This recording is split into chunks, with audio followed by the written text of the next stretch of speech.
are playing Embers of the Last War, a holy visit set in Eberron. Just to remind everyone, we do stream for Extra Life, so in the doobly-doo down below, please consider donating to Extra Life. Also, we are part of the Heroes Wanted streaming and gaming collective, so in the doobly-doo down below, you will find our affiliated streaming partners and a link to our Discord. But without further ado, we'll get started. With the, you know what, everyone, let's introduce ourselves first.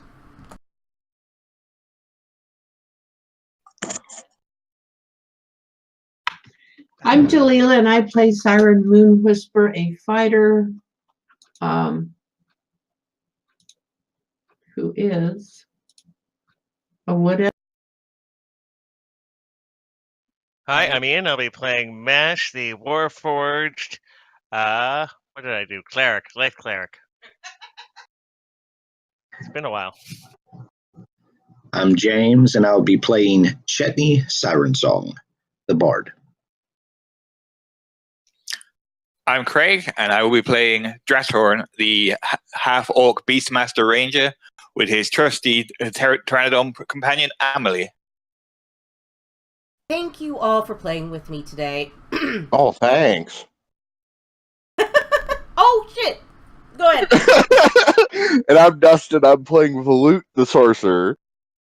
Oh, right, you know what? It's because you can't log in. And you're Make sure you put him in the tracker so we don't forget him, because that's He's going right to be there. really easy to forget. Yeah, he's right there in the tracker. Sorry about that. You know, you could watch on Twitch. That's what he's doing. Oh, okay. Yeah, no, it's not actually pulling up right now. All I get is a Spider-Man That's weird. playthrough. Oh, there it is. No, it just It'll pulled take up. a second, yeah. Yeah, it just pulled up. That's one thing I don't like about Twitch, but it's okay. Good, because I've had weird issues with that where I've had to, like, stop, suddenly, like, on the back end, like, stop hosting and blah, blah, blah. Oh, but where was I? Okay. During our last session, our heroes were almost assassinated during the launch of a new unsinkable airship called the Portent King. How does it get down? It's an airship. No, if it's an airship, it has to go up or down. It has to be able to sink. How about scuttle? They were trying to scuttle. There you go. That can't be scuttled. And you were on the Great Menthis Steps, where a bunch of people attempted to assassinate you. You were able to deftly fend off the attacks until a actual assassin showed up. A member of House Thurani grabbed a poor young mother and kicked her baby stroller down the steps, and using the poor mother as a human shield. Mash and Chetney bravely saved the baby, and Chetney heroically snatched the young, beautiful mother from the evil assassin's arms.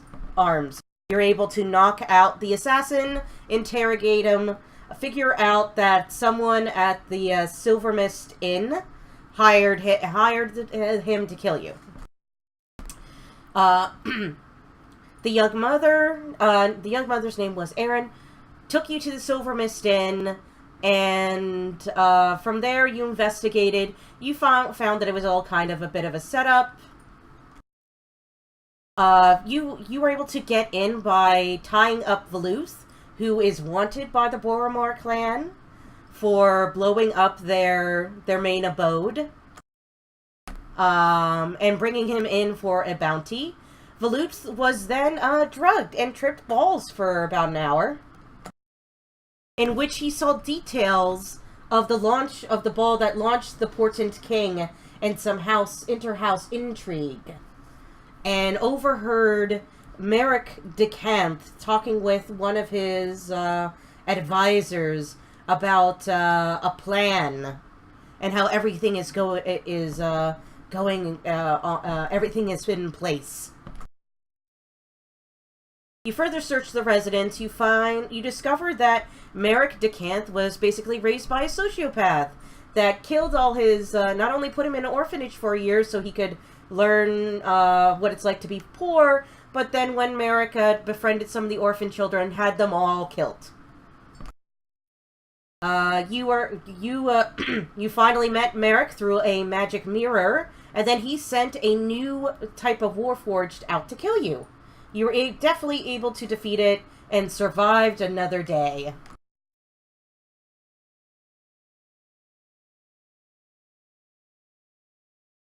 So today, it's been a few days later, and you guys have just sort of calmed down from the previous events, and you find yourselves just in Lower Dora, in a shopping district.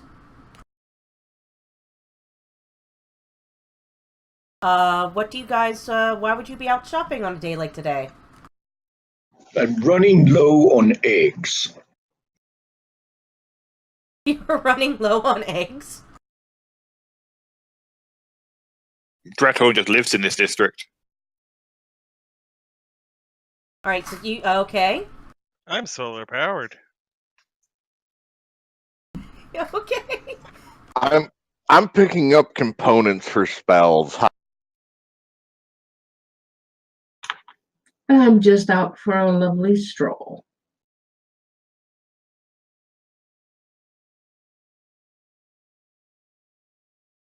Excellent. So as you guys are out and about gathering your things, all of a sudden you hear a grand commotion in the streets. You see a sign of someone holding a sign of the Church of the Silver Flame. A lavishly dressed woman coming down the street, like from this way. Flanked.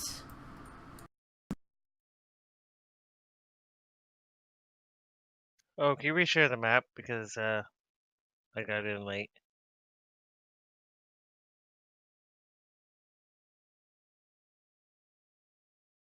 Flanked a lavishly dressed woman in priestly vestments coming down the streets, and it's causing all a stir. Everyone's talking about, who's that? Oh my gosh.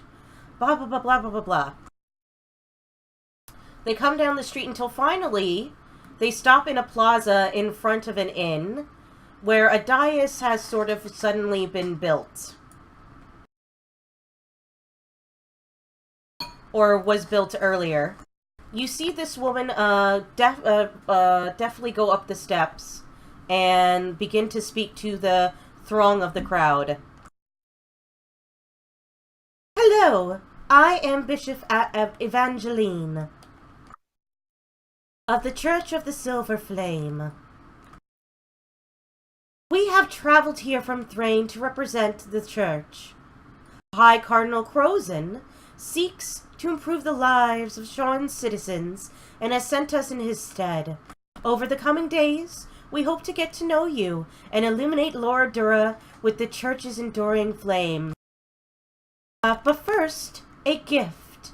And you notice all of a sudden she sort of snaps her fingers and they start passing out sort of bread and some other food to the masses surrounding the area.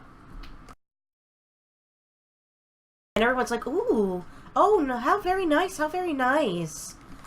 And after the food's sort of been passed around, she says, "Now we will take our leave. We will be staying here." And she'll point behind her to an inn called the Anvil, which is owned by House Galandra, that has the mark of hospitality.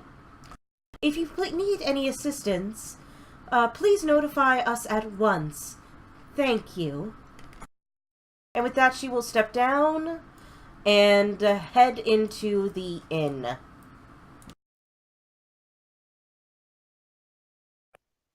Well, I never thought I'd see it, but someone actually had more pomp and circumstance than Chetney. Well, I don't know if I would say that. No, this was natural.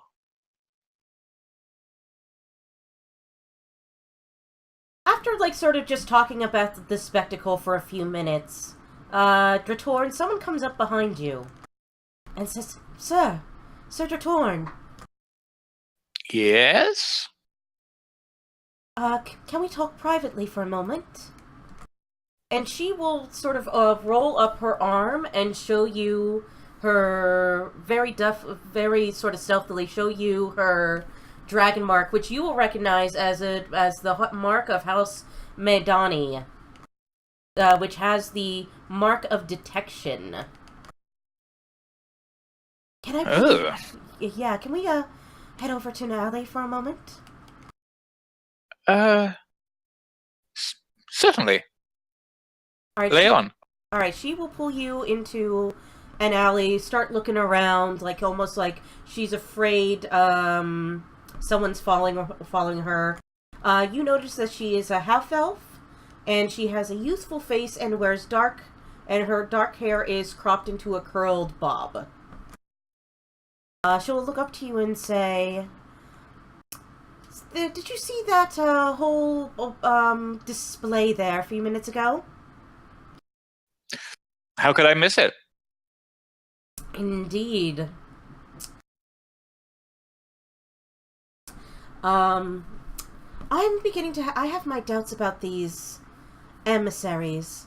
I'm not a woman of faith, but something seems strange about this sudden visit. Why wouldn't the emissaries have come to the Anvil instead of going first to the Cathedral of the Cleansing Flame, the main church of worship in Sharn? Seems a bit illogical, don't you think? It doesn't make a great deal of sense, no. Has anyone from your house been heard anything about this sudden visit either? Mine hasn't. I'm not on the greatest of speaking terms with House Farask right now, but no, I haven't heard anything through my usual sources. And she'll sort of like begin to like bite her thumb as if she's thinking really hard. Go ahead, sorry. I was going to say, come on, spit it out. They're obviously up to something no good. Oh, did she introduce her name? I can't remember. Oh, her name's Antonia. Sorry. Antonia de Medani.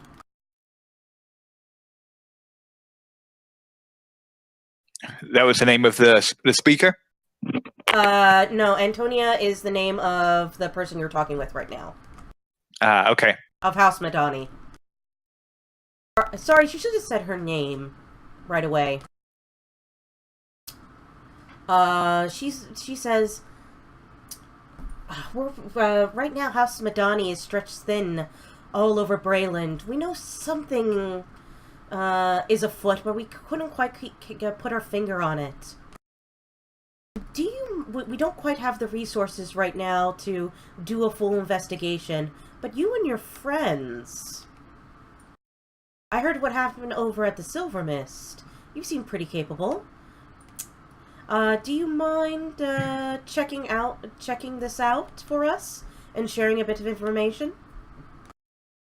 There will be pay in it, of course. I don't see why not. I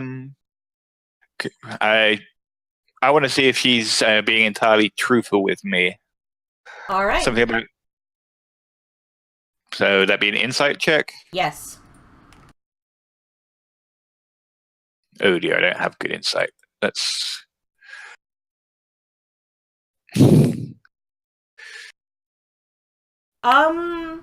You think she's being truthful, and you would also know from dealing with your houses that House Medani is one of the youngest houses, and they're also one of the smallest dragon-marked houses, so her story about resources being spread too thin does sort of make sense.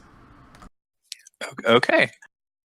And she will also say, I heard you did a job for the Boromars, so you're on their good side.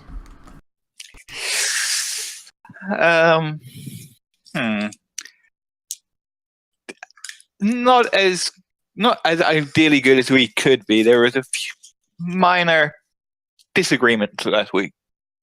Ah, I see. But anyway, I believe the Boromars know who I am and have me marked. That's another reason why I won't just do this myself. You, on the other hand, are still a bit, are at least neutral, if not friendly terms with them. And That is true. I say this because the Anvil is frequented by members of the Boromar clan. Now, and this is what also doesn't make sense. The Boromars don't really care for the Church of the Silver Flame. They see them, like any criminal organization that engages in drugs and other sorts of trafficking. They don't want any holy botherers messing around with their business.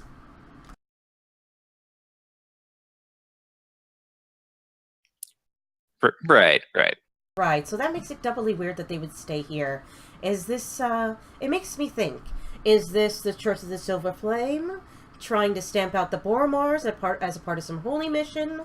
Or did the Boromars possibly lure some young holy botherer to try and uncover secrets? I'm not sure just yet.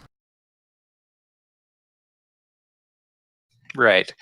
Now, you mentioned a fee. Oh, yes, of course. There will be a bag of gold in this. Plus 50 gold on top of it all as my personal sort of tip, as it were. Right. That seems satisfactory. Jake? Yes, why not? Well, Shake, and then I will talk to my companions and see if they're amenable. Excellent. You can come and contact me at House Madani itself. Just ask for Antonia, and she will give you a little stone with a symbol on it. Show this to them, and they'll know you're not a spy. Don't lose it. I put the stone in my belt pouch and return to the rest of the party and say, I've just had a brief discussion, and we have a job if you're interested. There's gold in it, a bag for all of us, and then apparently an additional 30 gold as a tip. Well, I'm always interested in a little bit of money. Yeah, it does, however, involve dealing with the Boromir again, so you may consider the money possibly a hazard pay. They were the halflings, right? Yes. Wait, you mean someone's paying us to take out more of these Boromir bastards? Not to take out, at least I don't think so. They're trying to figure out why this new church people are linking with the halfling thugs, because it seemed like very strange bedfellows. Perhaps they needed a new mansion. Yeah, but it's a church. I'm sure the church has enough money that they can safely ignore two big gangsters. I mean, these are stranger bedfellows than half of what Chetney brings home. Right. Well, if I may, I am more than willing, and I am volunteering myself for this if the group is okay with it, of course, to get in bed, per se, with the young lady who just appeared. Perhaps we could... I could take on an undercover job and work with her, and maybe we could unveil each other's secrets, and perhaps we can know a little bit more about how to proceed.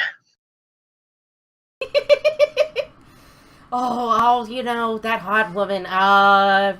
Such a tough decision. I'll take that under advisement. But I think our first step on proceeding might be to figure out why is the church is meeting in the Anvil as opposed to at the Cathedral of the Silver Flame? If they're trying to become more publicly known in the area, you would think they would go to the landmark rather than, well, this neighborhood. I mean, I live in this neighborhood. We're not very churchy. Perhaps. So No, go ahead. that's okay. I was gonna say perhaps they're the thugs are good at helping the lowest levels of the city. Maybe they're using the Boromir to insinuate themselves into the lower classes of the city, or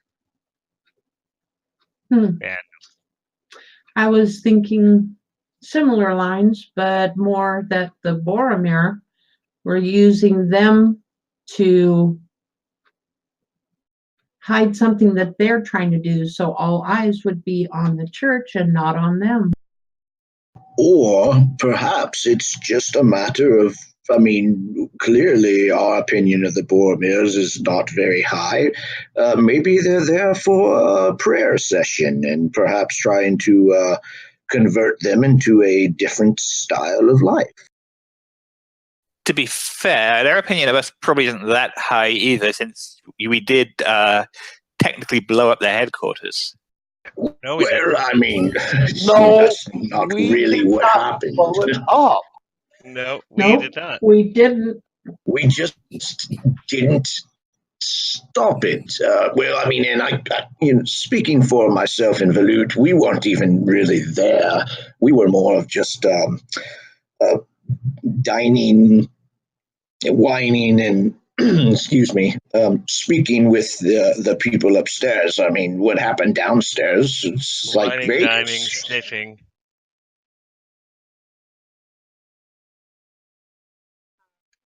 Oh, but anyway, they are gangsters, so In any case, how are we going to do this?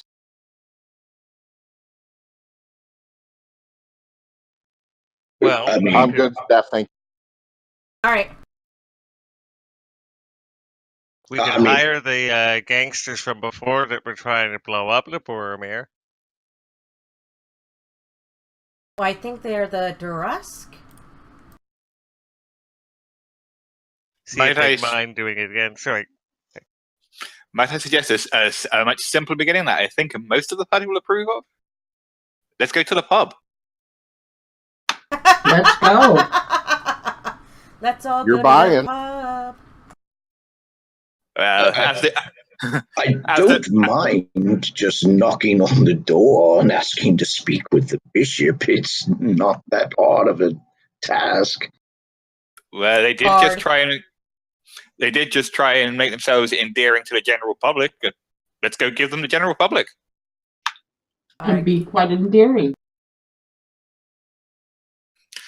Well, there's only so much I can do.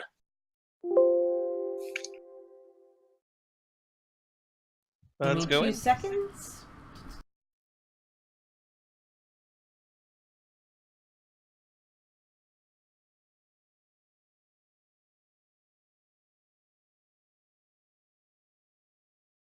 All right, you head over to the pub.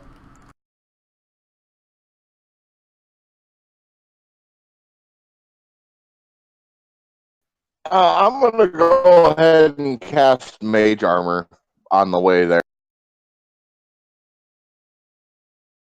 All right, you do so. Probably a smart idea.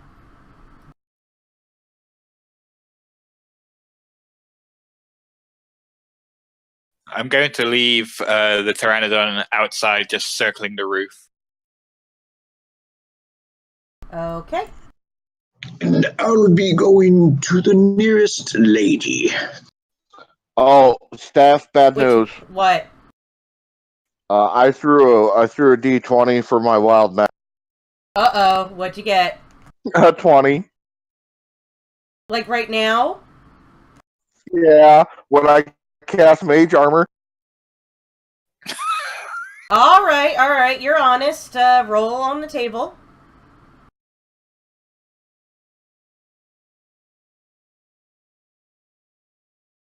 I'm trying to look for, but there it is. 62 is what I got. I don't know what that is per se. 1 second, I'm looking it up.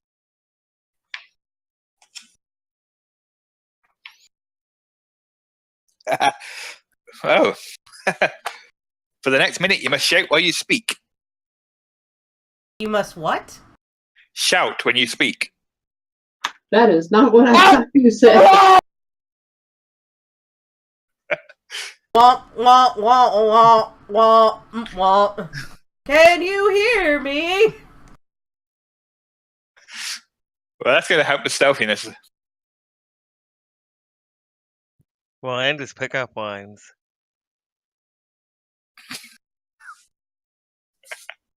Indeed. Alright, so we're going into the inn where the silver flame is? That is correct. Everyone is sort of a buzz in front of the Silver Inn still, even though it's been like 20 minutes. Well, Chetney will proceed. He's not bashful. You enter into the main common room. Whoop, whoop. All right. The Anvil's common room is quite large and filled with much activity, providing a good cover for those of the party.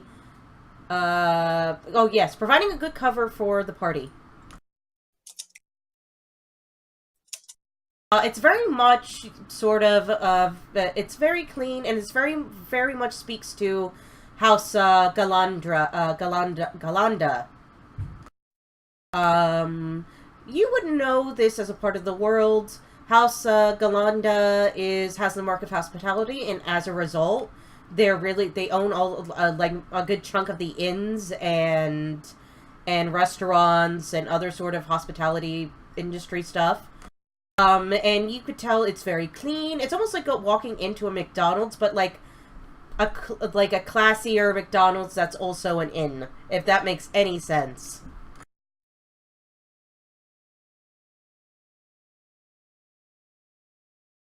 And So the is go ahead. No, I was just making a joke. No. So is that the desk in front of us? Yes. I'm going to say that is sort of the desk and bar area right in front of you. I will approach. And you see a small halfling woman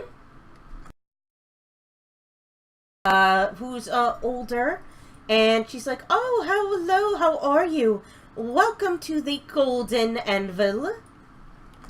Are you guys also staying, or are you part of the Silver Flame party?" Well, madam, I just happen to be looking for the bishop herself. We are here for them, if that is what you are inquiring about. And might I say that you were in here yesterday, correct? Well, yes, I own and run the inn on behalf of I am Eberron de Galanda, after all. Yes. Well, I only say this because I saw you yesterday, only briefly in passing, coming in here, and I thought, my God, she is gorgeous, but you have blown me away today and proven that you're even more stunning than I originally thought. She'll just sit there and smile and sort of giggle to herself. Oh, please. I know you are a young, handsome gentleman, and I am an older woman. I appreciate your flattery, but,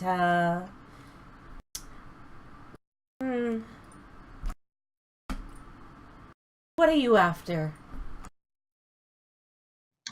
Nothing. I'm literally just here to see the bishop.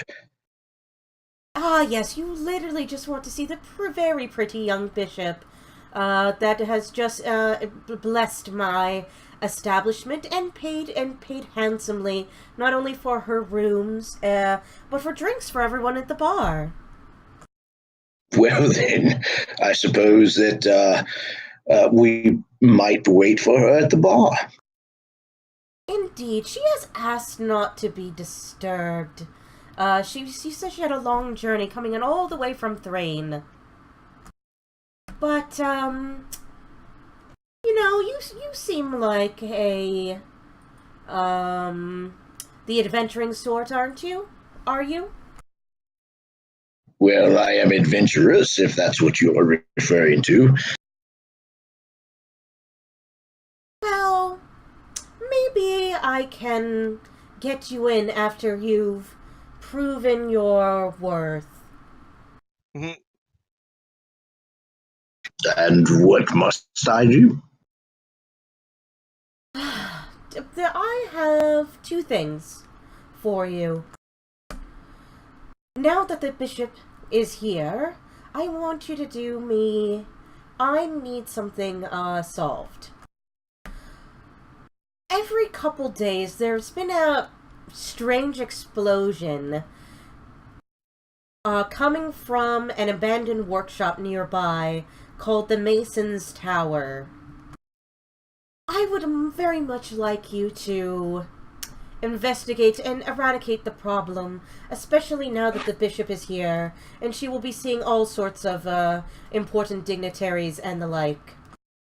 Two, the inn is in... I've been improving the inn over the past few years, and it's gotten a lot better, but it could still be even better. I need a cleansing stone. It's common, but a magical item that only the best of House Galanda's inns have on display as a symbol of our hospitality. Currently, though, and she'll point over behind her to where, empty pedestal, some drunken patron took it and has lost it. If you can find this item, I'd be much appreciated. I suspect it's in that Mason's Tower as well. It's always filled with all sorts of ruffians and the like. I'm pretty sure he just got drunk, slipped it off there, and lost it. What do you say? Well, madam, ruffians is really not my crowd, but however, yes, I suppose, now that's an awful lot, if you don't mind my saying so, just to speak with the bishop, who I might actually see in passing. Is there any other incentive that you might have for us to continue and do this? Well, not only to speak with the bishop, but, I can throw you some gold as well, and some... I don't have much in the way of actual cash. It's been expensive refurbishing the inn, but I can also throw you free room and free drinks as well for a couple of nights. Does that sound good? Chetney will just look over his shoulder at the others and see if what their facial expressions appear to be showing him. Dratorn keeps Sounds wonderful. Dratorn keeps his face carefully neutral. Mash has no facial animation at all, ever. I have a simple smile on my face. Ah, yes, madam, they'll be delighted. Excellent, most excellent. Now, be very quick about it. The bishop is here, after all. Very well, I suppose we'll go ahead and get on it. Absolutely. I asked the bartender how long the bishop was planning on staying. Well, she's paid so far for a little over a week, but, she says she might be here for even longer.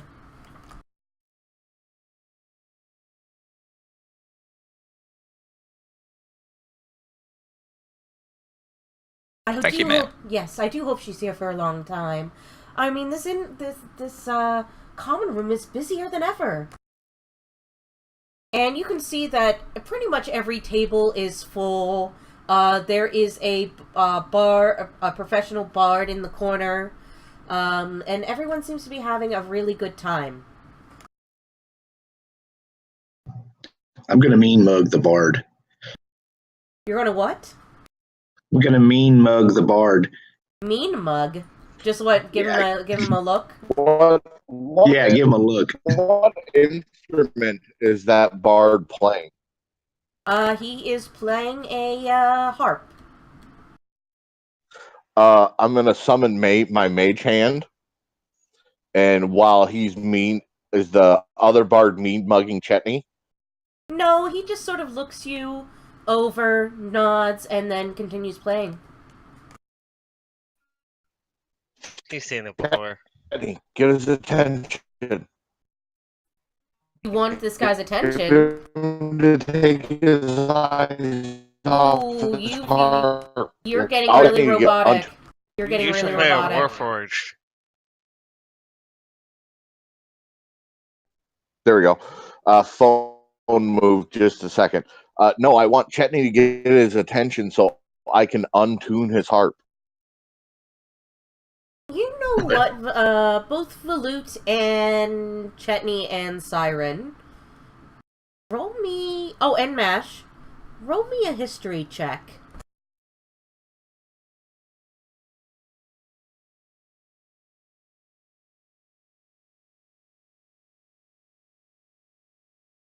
Bam.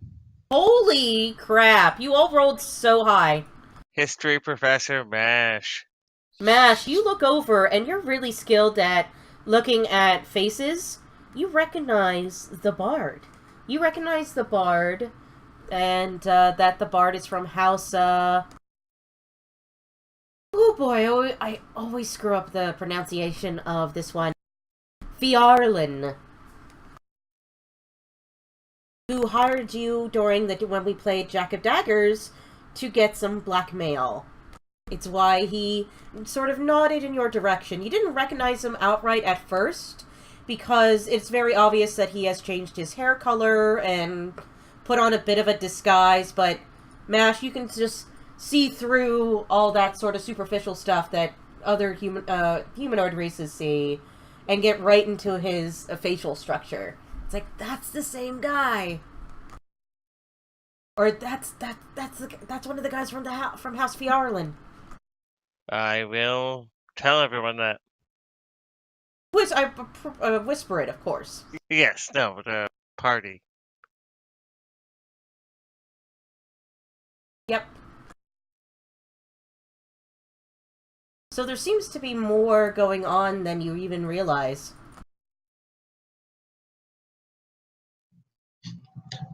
Well, in light of recent events, perhaps I don't dislike the bard up there on stage, but maybe I'll see if I can't play a tune or two with him later. Do we want to proceed with this cleansing stone at the Mason's Tower, and also investigating these potential explosions?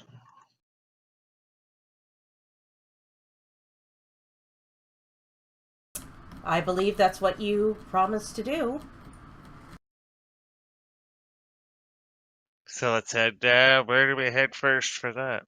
The Mason's Tower is literally to the back, to sort of like the back. It's out sort of like the back door and a little further down. It's a part of the Anvil's property, technically, but no one has used it in forever, and when House Galandra purchased the property, they weren't very interested in the workshop. They were more interested in the inn itself. And like she said, it's been abandoned for a while, and for over the past little while, she's just heard weird explosions coming from it, and she just wants you to deal with it. I think we should go. I actually have a plan.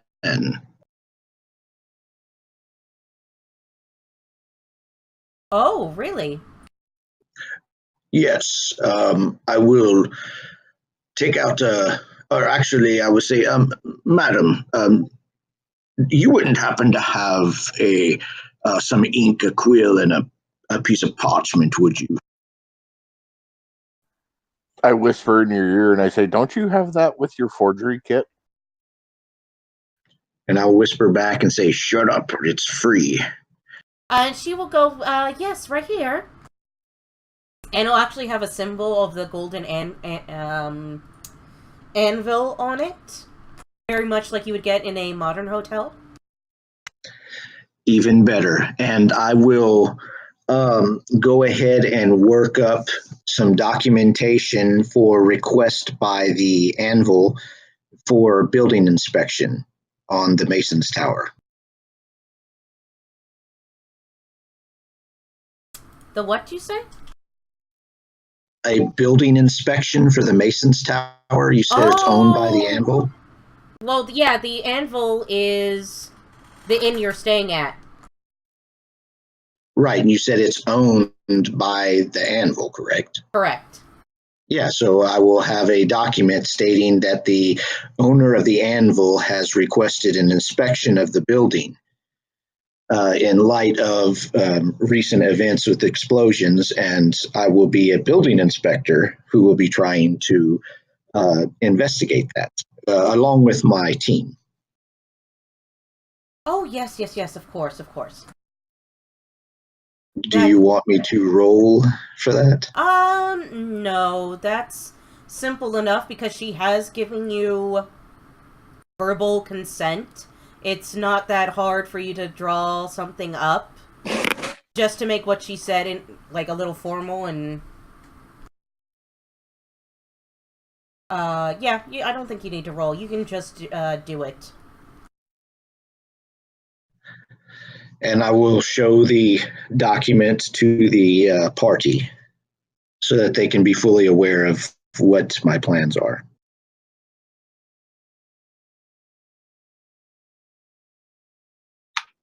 That sounds like a workable plan. All right. Yeah, to that. Now, before we go, should we perhaps chain up the loot again? Well, why would you chain up the loot?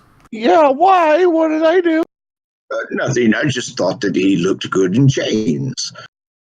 Oh, you dog, you. You son of a... While I sneeze right in his face and blow feathers all. I thought you were shouting. Or And do you I'm have cutting- the feathers while shouting? I'm No, cutting words that it's actually- only a... While they're having their enthusiastic debate, I'm going to look around and see if I can see any halflings in the general common area.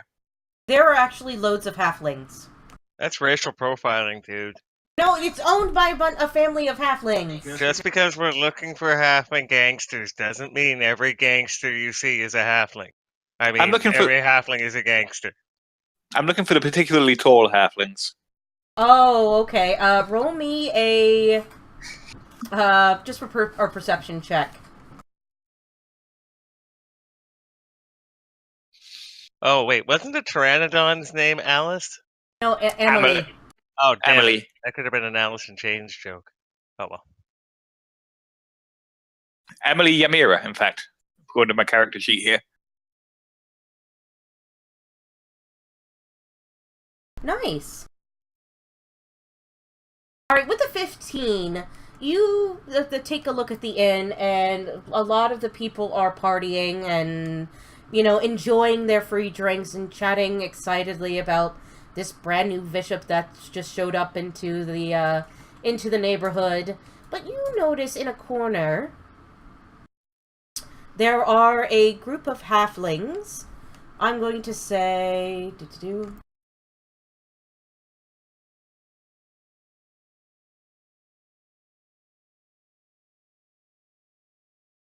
I'm going to say over here.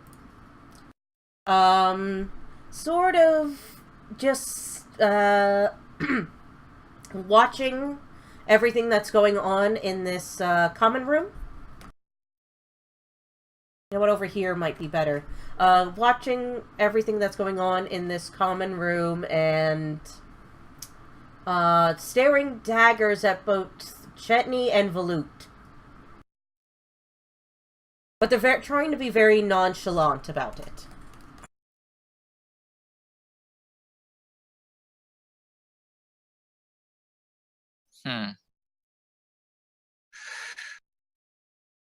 I'm going to walk over to them, try and make it look like I'm not accompanying Chetney and Velut, if it's all possible, and just ask them, not drinking? Dritorm, please, we have to hurry. One will look up at you and say, "Of course we're drinking. The bishop is here. It is a time for celebration." Your celebrations seem muted. Well, I'm not particularly the religious type. A lot of that going around. Fair enough. Indeed, a lot of that is going around. And they'll both they'll give you a look and you'll give them the look back, and they'll give you kind of a nod of understanding. Like, they're here on a job and you're here on a job. I will have watched him walk over there because clearly I thought we were trying to get ready to leave and go do this mission. So do I notice anything in particular about them? Do I need to roll a check or something? Yeah, roll me a perception check.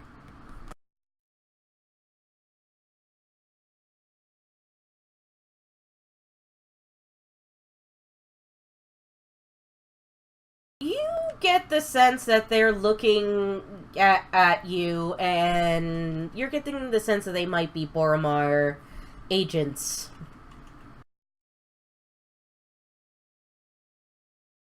The fact that they haven't just run up and shanked you is a good sign, but you get this kind of uneasy feeling about the whole thing. I just want to look them over real good and just see if I can't memorize their features so that if I happen to notice them again somewhere, I will know who they are.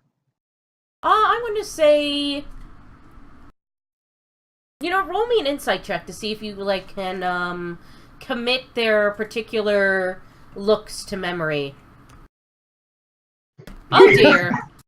You're trying, but, you thinking to yourself, oh, God, all halflings look the same, don't they? Speciesist. Mm-hmm. Time to start the campaign for Equal Heights. You know what? Let's take a 5-minute break, because I am in desperate need of more tea, before we start this, next portion. And we will be right back. Bathroom break, bathroom break. Bareback.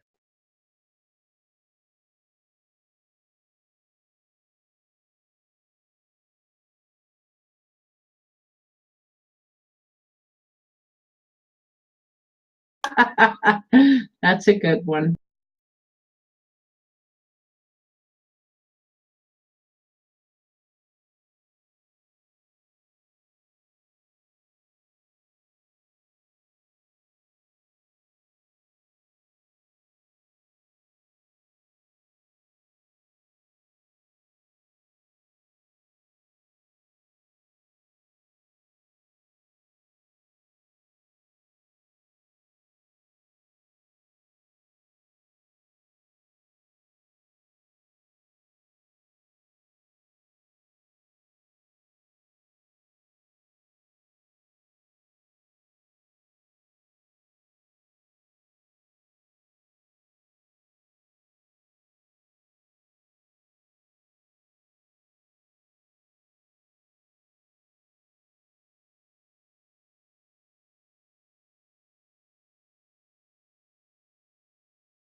Back.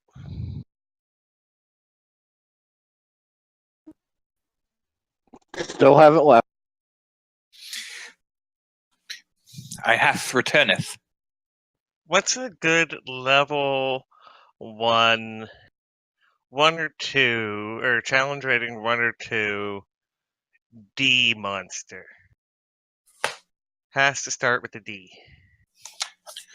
It's all about the D. No, if I'm on D, I'm doing the adventure I'm running tonight is going to be 26 either encounters or small little puzzles based on an ABC book. So I'm at D. I've got like the animated armor ambles around is page 1 of the book. Bold bullywogs brandishing beats is the second page. Cute cockatrices crow continuously is the third. So now I'm on the 4th page. Let's see. So challenge rating of 1, start with a D.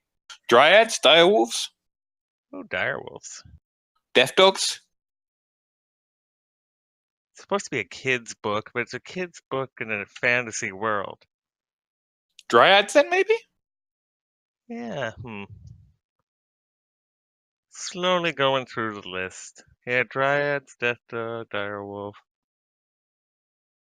Durgar. Look at the monster menu. Yeah, that's what I'm just going through the monster manual right now on the because it's on Fantasy Grounds. Ah. The DDAL-ELW06. Seems a little on the powerful side for you said a beginner, right? Yeah. Well, some of them are just going to be little silly interludes, or maybe Dragon Turtle falls out of the sky in the middle of the city.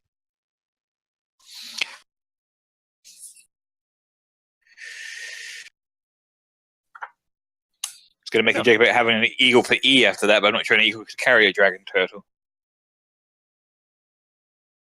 Ah. Good eating one of those. Oh, poor Yeah, That's dragon got to be my turtle. favorite book. I can't believe they haven't made a movie of it, but I mean, it's also one of the more difficult books. Yeah, it's very internal, so it's not necessarily a great one for filming. The standard druid is a level 2, or challenge rating a 2. And then there's the Darkling Elder, which is a Fey, challenge rating 2. I might do Death Dog just because I've been doing alliteration for everything else. Make it a dashing death dog. The dashing death dog, something. Doberman.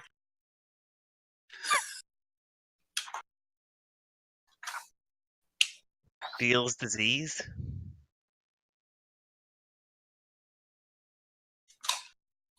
Yeah, that's good enough for now.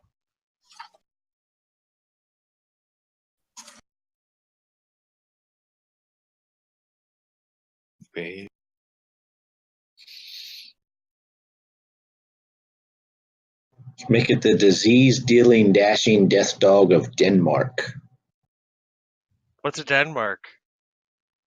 Whatever you want to make it. It's got 2 heads, so maybe something with a double in there. Oh no, yeah. Shoot, how do I get rid of this now? I'm trying that. I linked it in the general chat. I don't know, yesterday or the day before, that Arcweave story flowchart builder, and it's actually pretty good. Yeah, it looks it. Reminded me a little bit of Scrivener for novels, but gaming focused. Yeah, I bought Scrivener and I used it for a bit, but they don't update often enough, and they never did an Android version, so I just moved to OneNote. And my OneNote syncs on my phone, my tablet, my computer. And it does everything and more than Scrivener did, so I actually prefer it.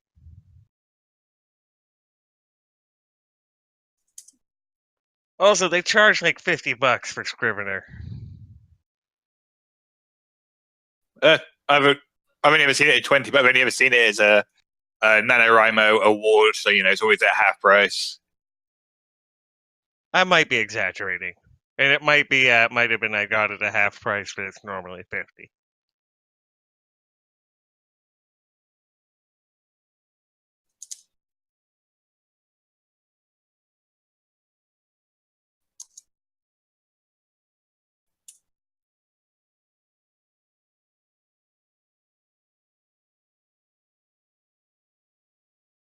Okay, I'll go see make sure Steph's okay. I think she's just putting on tea, but let me check.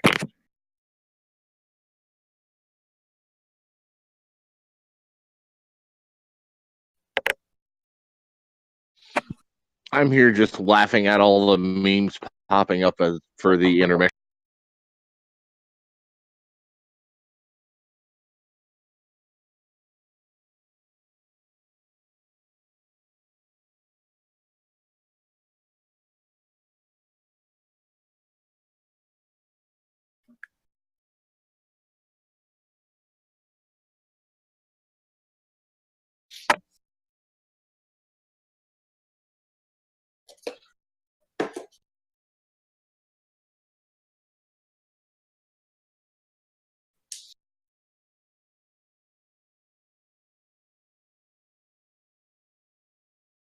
In the Twitch, you mean?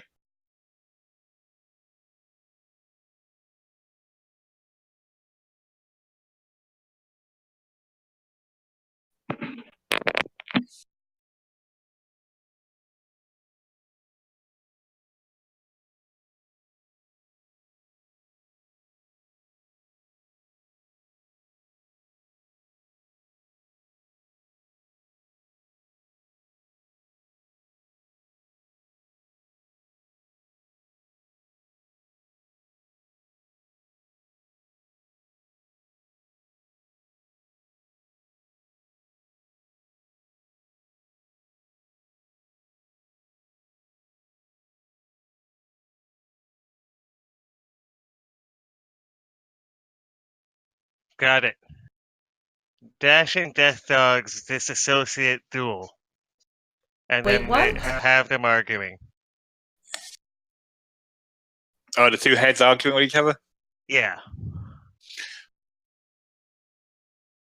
A debate. What are you guys talking about? Something for tonight. For the one I'm running tonight. So don't worry. Oh, you're running something tonight. I'm thinking about it. Very nice.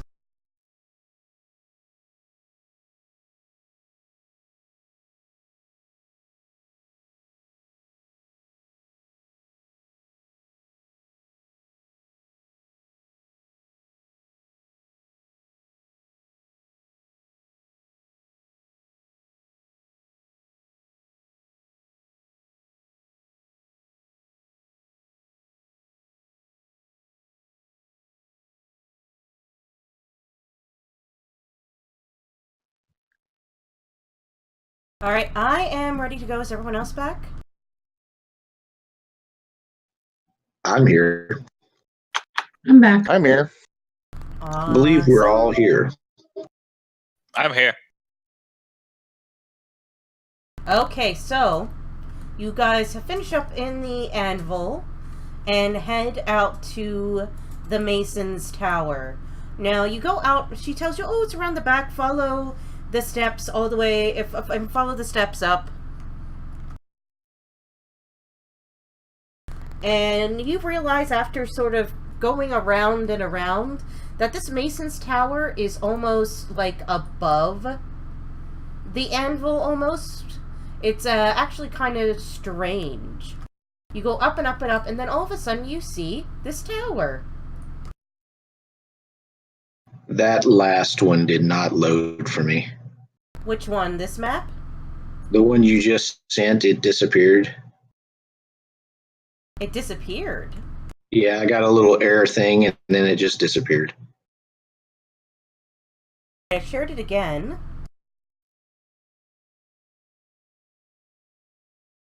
Got it.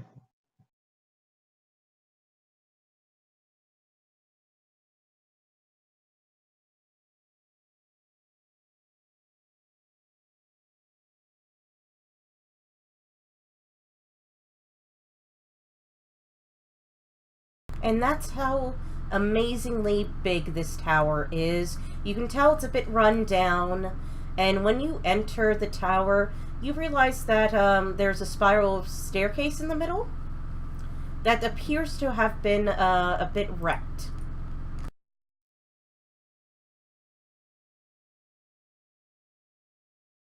Before we enter the tower, I would like to just look around on the ground and see if I don't see a stone that might appear to be used for cleansing that might have been dropped or lost or thrown out of a window or something.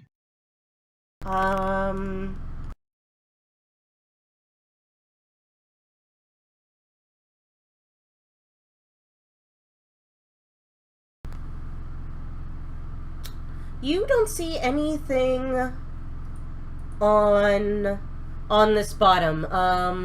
Anything that looks like a cleansing stone on the bottom floor. You see a lot of graffiti, bits of dirt, bits of old broadsheets and newspapers and other refuse here, but nothing that looks like a cleansing stone. Well, I must say that the cleansing stone might be in better use over here.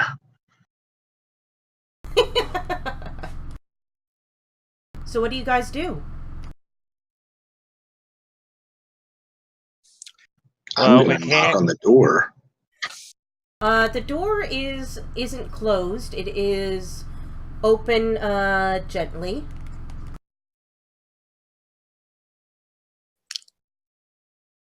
I'm going to send Emily up to the roof and see if she can fly down and see if she sees anything from the top of the tower. Okay, you do so. She finds a hole, and it slowly but surely investigates. And roll me a stealth check for her. Let's see. Her stealth is +2. Okay. Do you want me to do it from the combat tracker? That might be easier. Yes. She's actually very, very stealthy, and she flies in. You wait like 5-10 minutes, and she flies back. Now you're going to cast like Speak with Animals. Yes. You cast Speak with Animals, and she says, "Hello there. Do you for your pet, like as a role playing thing? Do you see like master? This is my master, and this is my pet, or do you see it as like a sibling relationship or fatherly relationship?" As a rescuer, so like almost like a rescue dog. So she kind of sees me as a savior. So master. Oh, hello, master. I flew high and flew in and wasn't seen. I see two very strange things. There is a person very, very high up, and a metal person like him there, but not like him. And she'll sort of nod her head over, like to Mash. All the way, very high up. And what else? I kind of screech in a pterodactyl voice. A cold, sick thing on the fourth, on that floor, and she will point with her beak, kind of point roughly where you suspect would be the fourth floor in the human tongue, but she doesn't really necessarily really understand numbers. I don't think they're smart enough to understand numbers. Right. The cold, sick thing, and a funny stone, and a stone with carving. Right. Thank you. I feed her a small piece of meat and kind of let her fly off. And she'll nuzzle into you with the meat and fly off. Right. I tell the rest of the party what I've heard from Emily. That they said there's some kind of construct near the top. Says it looks like mesh here, so suspect it may be a warforged. And she said there was a cold, sick thing. Don't know what that might mean. what looks to be on the 4th floor, and she gave a stone description, which I suspect maybe this cleansing stone that we're looking for. So I think we want to find our way to the 4th floor of the tower, if at all possible. Yes, I agree. Perhaps it's like a young child that is cold and sick, and we need to assist. Well, she didn't say it was a human, so I think she would have, or a humanoid. It's a cold, sick thing. So I wonder if it's some kind of creature. Or a plant that needs sunlight. Definitely possible. Whichever, we need to make our way up. Yes, I believe we need to try to do it as quietly as possible. Do you want me to cast Pass Without Trace on the party? It might be That would be beneficial spectacular. for those of us like myself who are less stealthy. Mass perhaps wouldn't need it, but just in case. That lasts for an hour. Should I do it now or when we go in? Well, How I long does would it do it last? right as we're getting ready to go in. Yeah, and I'm ready to go in. Alright, so you guys enter in, and you see a little bit of a broken staircase that separates the bottom floor from the first floor. But then you can kind of see almost all the way to the top. And there's always these sort of bits of floor and the like that don't have a proper staircase connecting it. I think you have to select everyone, Torn, and then hit the Pass Without Trace button to give it the plus everyone the plus 10. Okay, certainly. Is that on the tracker or on the actual map? I think either would work. But I always do control-click on the map. Okay, let's see. I think I have everyone selected. Yeah, yes. And let's see. And now drag the head, I guess. Should be the effect button. It's not showing an effect button again. That's the Does issue. it have a magnifying glass next to it on the right-hand side? It does not. Under your actions? Oh, that's No, very weird. Huh.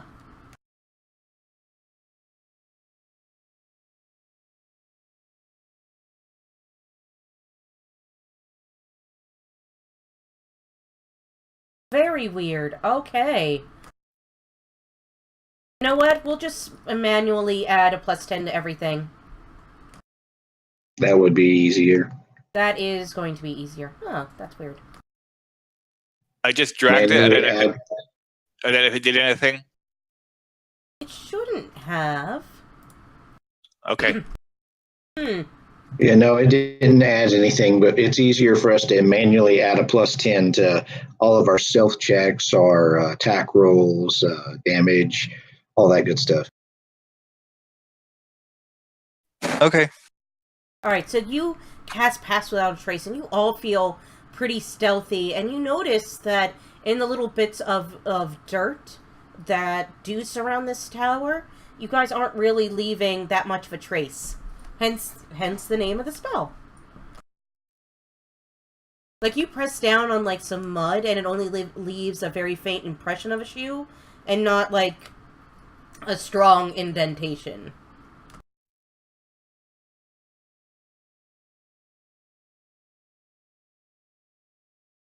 Alright, so you guys enter this bottom tower. The staircase is broken up to the first floor. What do you do? Oh, the Those staircase is broken.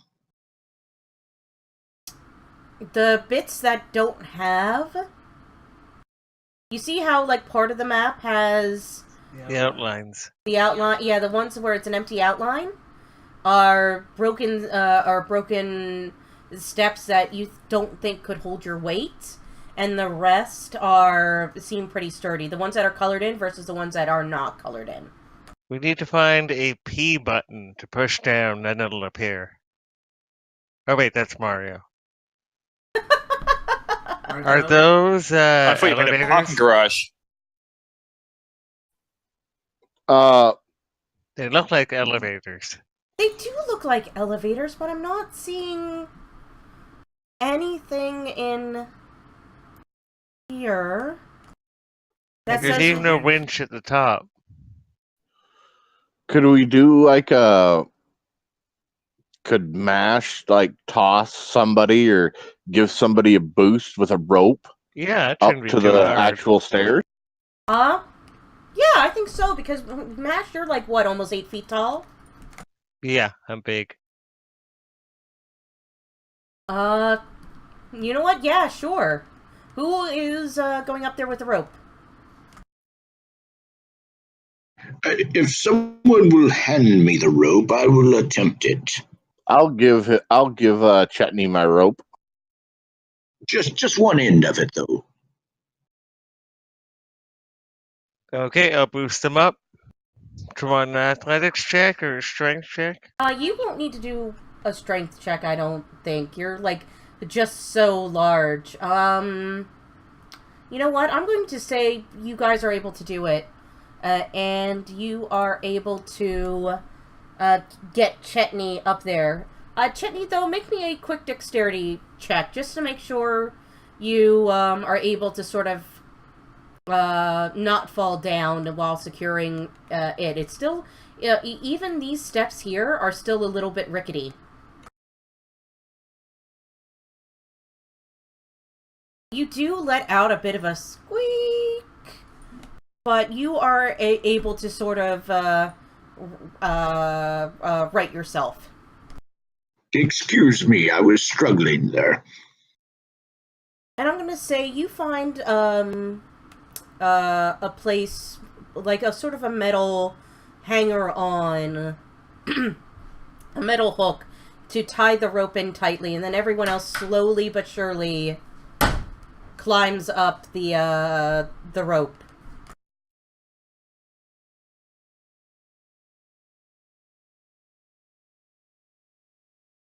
And I will be aiding them by gesturing for them to come up with my hands. And when it looks like they're doing good, giving them thumbs up.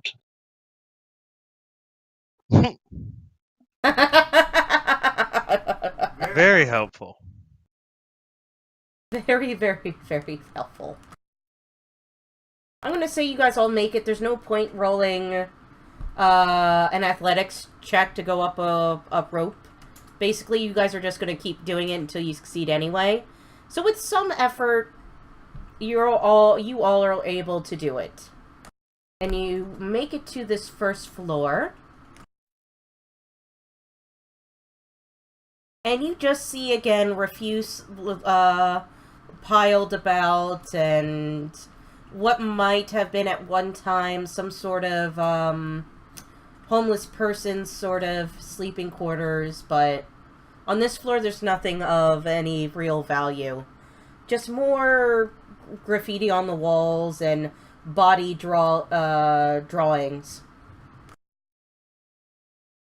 I will just put my finger to my lips to make a motion for everyone to be silent and continue up. Alright, everyone roll me stealth checks.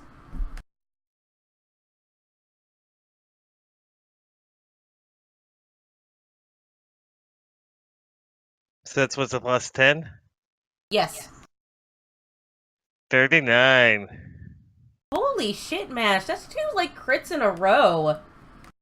Well, they were skills, and skills don't crit. Oh, I always say they crit. 18. I think 18's our lowest. If that's your lowest, that's pretty good.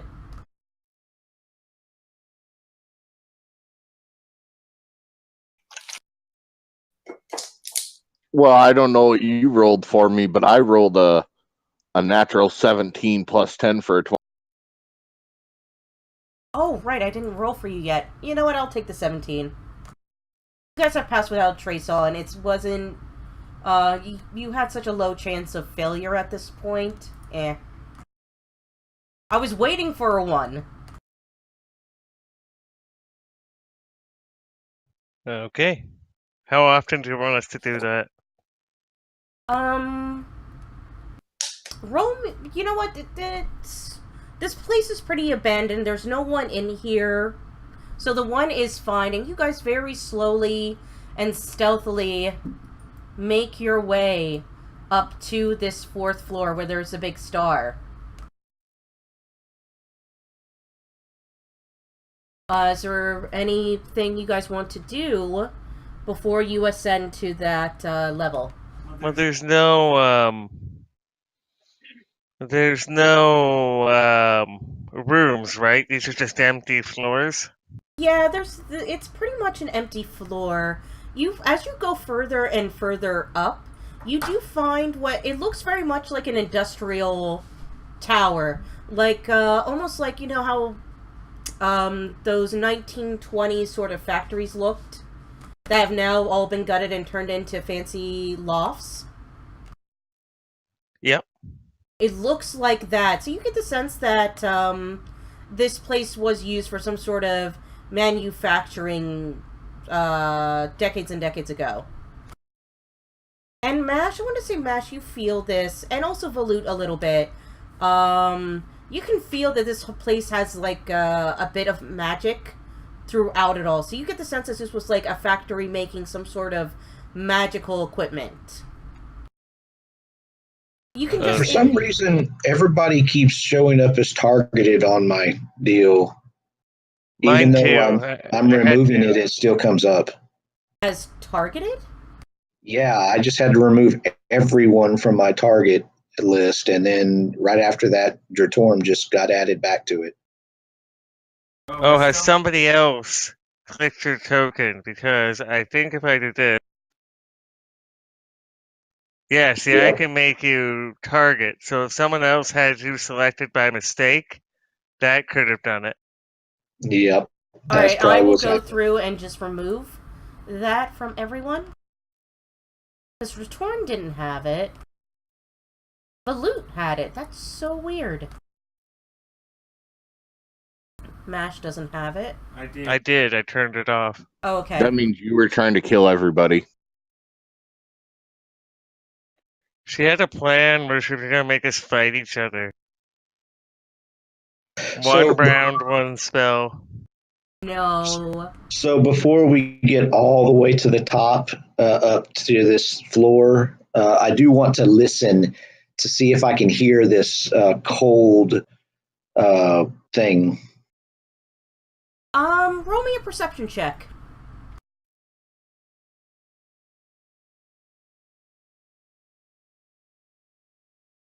With that, you listen, and you listen really, really hard. You don't hear anything, but you notice as you climb this last set of steps up to this floor, you notice that there's a bit of a chill here that wasn't on all the other floors, and you get a whiff of decay. Like, everything in here is kind of rotting and moldy and everything else, but then you get that whiff of, like, rot mixed in with all this other sort of decaying smells.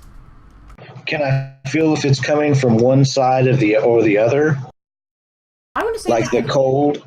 Yes, you think that it's coming from where the you stand there for a minute. You don't feel a breeze per se, but you can definitely tell it's emanating from the floor above and to that to the left side of the map.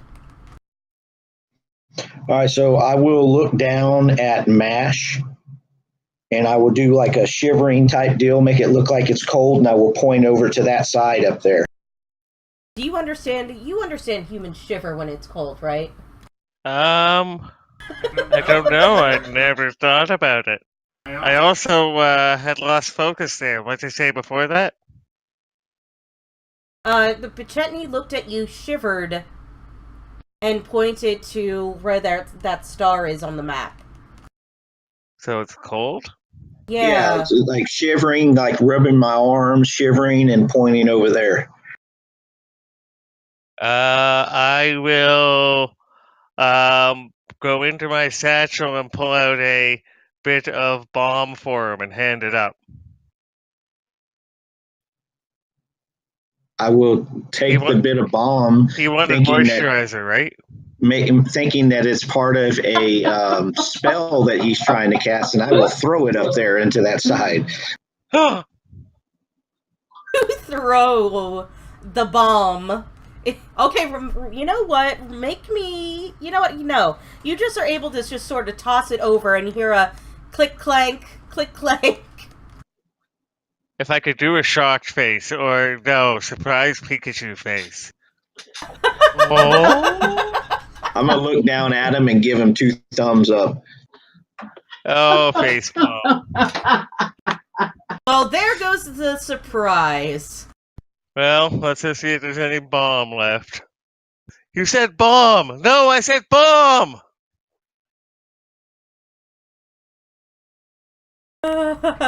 Alright, I presume you guys... Do you guys go up to the next floor now? I'm just still waiting to see what happens. I thought he was casting a spell with that stuff. You see Mash just, like, facepalm, because he can't do a shock face, and then start kind of, like, jogging gently up the stairs. We'll go up. So, as I get closer, does it feel colder? Is that what... No, I'm next to him now. What? Yeah, I'm gonna say Warforged do feel... you feel the changes in temperature, and you can tell that the ambient temperature of this area is colder than the floors beneath it, which is strange, because you know that, if anything, the higher you go, the warmer it should get. So this triggers some alarms. Wait, that's not how it works. What do you mean that's not how it works? The higher you get, the colder it gets. Well, I'm saying Hot air.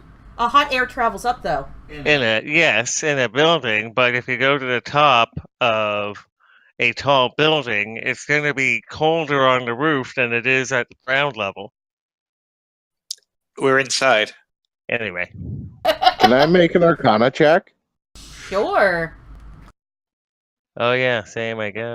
Did I take Arcana? No, I didn't. Because you're a cleric. Yeah, I always forget that. Okay, oh right, I need to roll your Arcana checks for you. Well, let's go up and see what it is. If it's just cold, it can't kill us. It can kill you guys. You rolled a 1, Valoot. Alright, I don't know a goddamn thing. You're like, huh, that's funny. Okay, let's take a look then. Alright, you see a gray ooze and a skeleton and the bomb that is now resting sort of in the skull of this skeleton. Well, we gotta get that back. And you also notice the skeleton is holding a big stone with runes on it that you're pretty sure is the cleansing stone. So, roll initiative, everyone. You're not going to? Stand fight. I accidentally rolled it twice, but the top one was a 19. 3. Ooh, Dratorn. Dang, Siren. Siren, with a 22, you are first. And I'm gonna say you all have moved up. You're all kind of like in a line right next to each other on the steps, so you got some free movement. Oh, we're not JRPG fighting? You'll need to change mine to a 19, Steph. Sure, I'll change it to 19.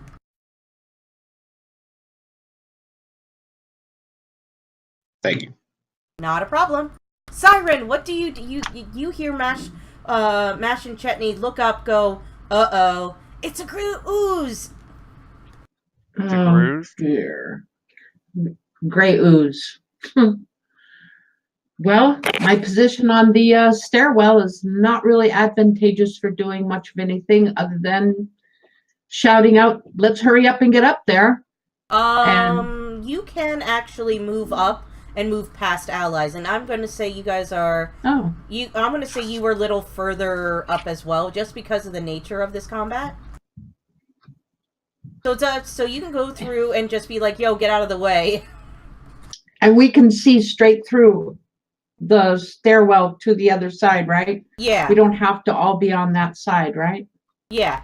All right. Basically, it is kind of a funky drawing, but if you're on the other side, you can see the other side of the floor. You can see the other side of the floor. Yeah, that makes sense.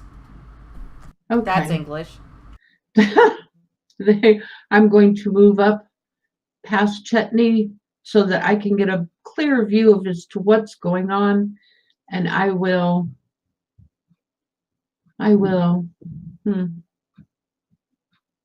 stay right there because I don't know exactly what they're going to be doing, and I'm not sure about the ooze. Yep, that's it.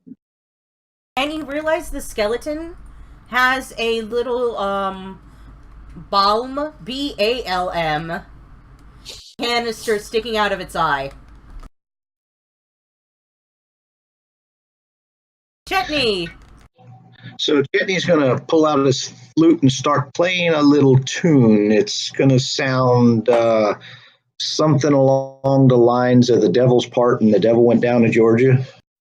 Okay.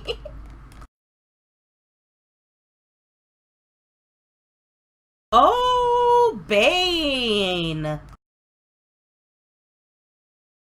Nice. And then he's going to move down to the next floor. Okay. Return! You now realize the cold dead thing Emily was talking about was a gray ooze, which can make the area around it seem chiller, and it also had a skeleton. Right. Huh. Okay, this is probably unwise, but how flammable does the floor look? Not that flammable, because the floor itself is made out of stone. There are bits of refuse everywhere that are flammable, but the structure itself is made out of stone. Right, okay. That bang goes that idea then. Huh. Actually, no, I'm going to try it anyway. I'm going to attempt to use my tinderbox to set fire to the refuse on the floor beneath the skeleton and the ooze. Okay, so you're gonna use your tinderbox. I'm gonna say that's like an improvised kind of weapon. Okay. Are you gonna try and set fire to show me where I'm gonna throw a token down.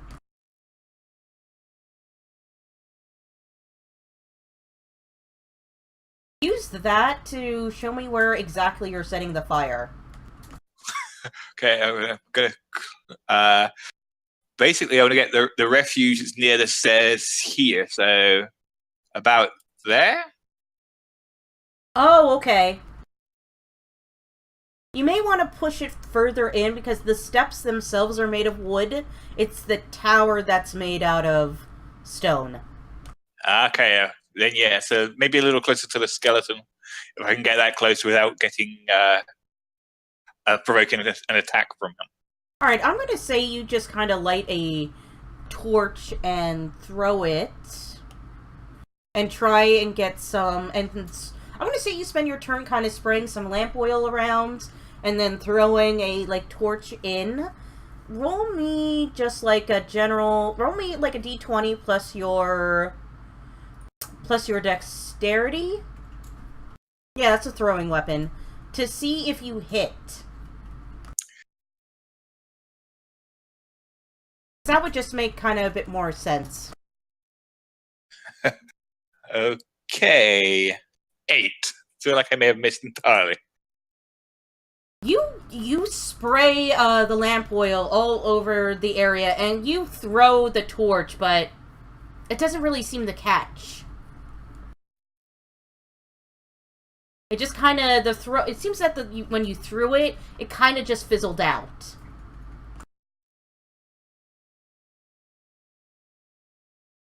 Is that the end of your turn?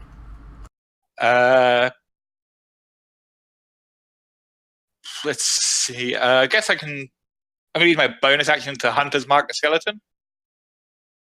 Okay. And that's the end of my turn. All right.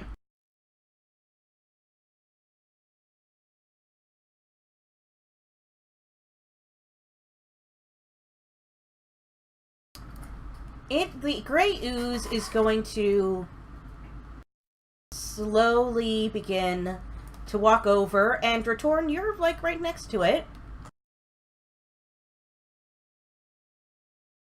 So it is going to attack you.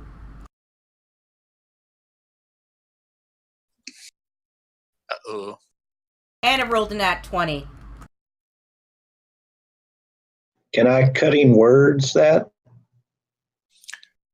Oof. Ooh, yeah, you can cutting words that. Roll your cutting words.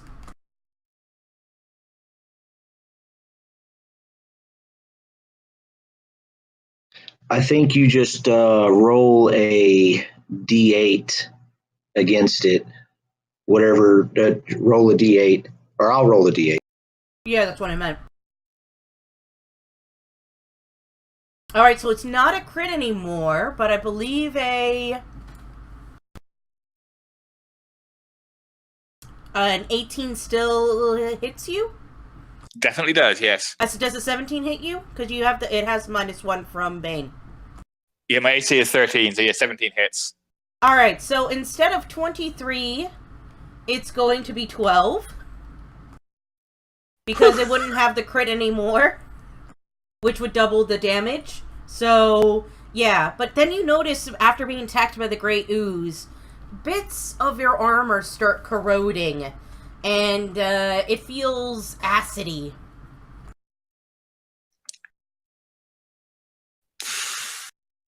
You may want to get out of here. Yeah. I definitely want to run away, but I have to wait for my turn to pop back up.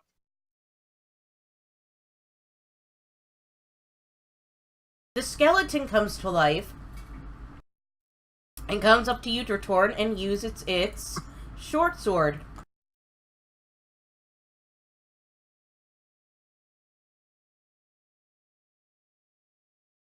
It hits.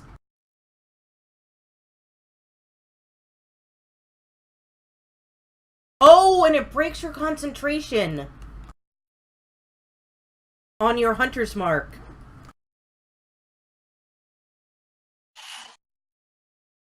That also ends our stealth. But I think it's too late for that anyway. Oh no, I don't think past without traces concentration. It looks like it is, so I must have ended it when I cast Hunter's Mark. Yeah, it ended then. Oh, shit. Didn't even think. Sorry, guys. I guess.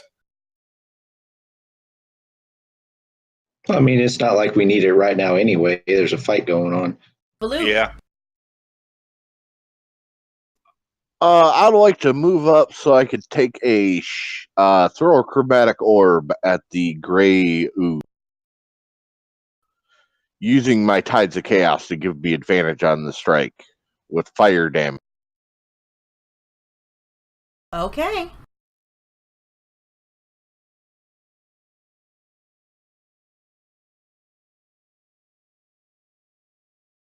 Actually, roll me, you know what, I will roll you a quick Arcana check. Alright, no, go ahead. You got to make those for me, remember? Since it's AL. Shit, I keep forgetting.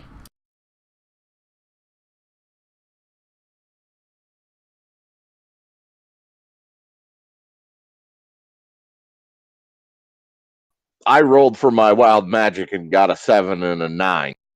Oh, so you're good.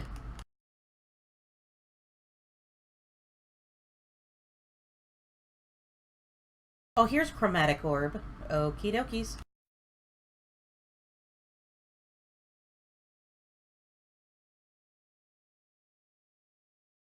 Okay.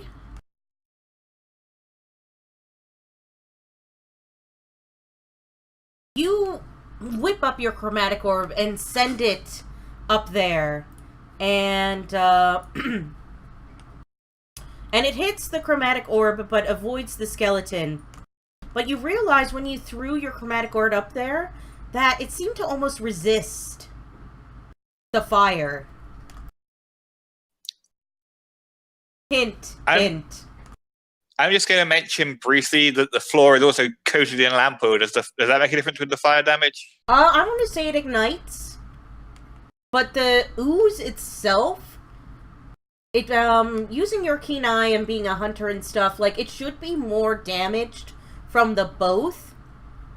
Then it should be more damaged, but it's sort of shrugging it off. Almost as if it has fire resistance as an inborn trait of the creature. All right, thank you. That is my turn. Alrighty. Mash! Okay, so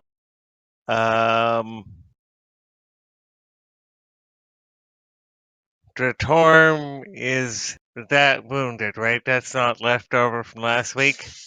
No, that's all fresh. Okay, so I will move up behind him and cast Cure Wounds.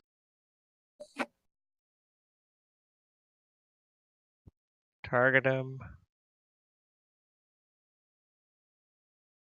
And did that include my... Yeah, that did include my my life cleric stuff. So 7. Actually, it probably already healed it. It did indeed. Alrighty. I'm not sure, a whole 12 hit points now. Yay! Done. Siren!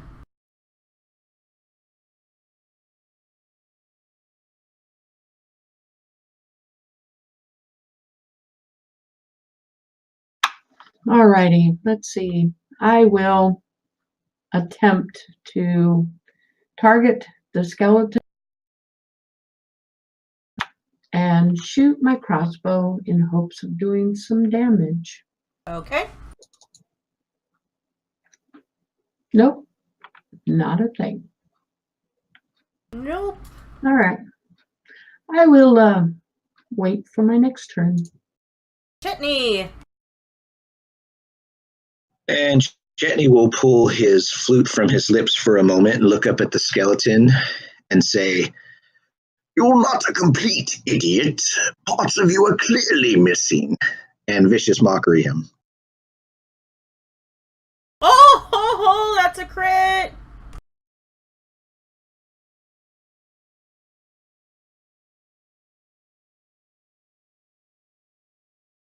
Roll that damage.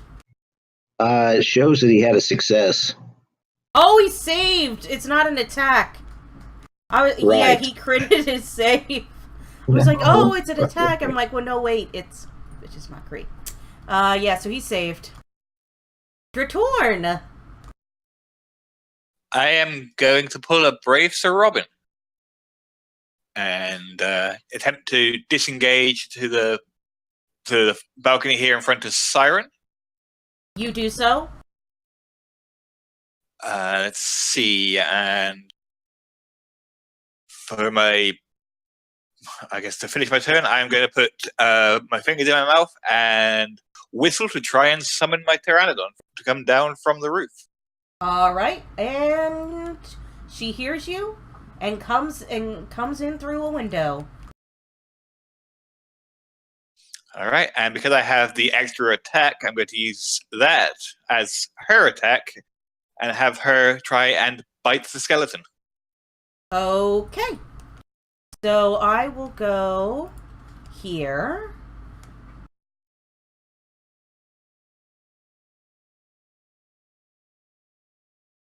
And she rolled a 3. +5 probably doesn't help then. Yeah. Okay. And that's my turn. Okie dokies. Do. Now the gray ooze's turn. And it's just going to spend its whole turn slowly going around the staircase, trying to get at you guys. It's not very clear on here, but there's a bit of a...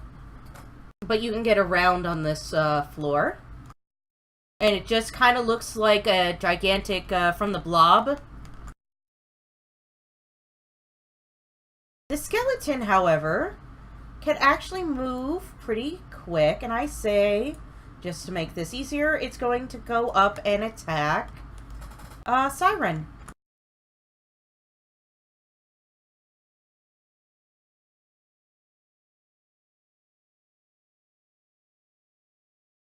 And it's going to miss. Balut. How does chromatic orb work? Do you just want to do that again, but switch it to... Well, I was gonna do Ray of Frost on it this time, and it's attack roll 2d8. You would know from the sudden realization that fire isn't doing anything to it. It is emanating coldness. So you're guessing if fire isn't working on it, neither will cold. Well, then shit. I don't really want to burn. I'll burn another first level spell. This time, Tides of Chaos again gave an advantage. I will do lightning damage. Ding, ding, ding, ding, ding. There you go. And with chromatic orb? Yes.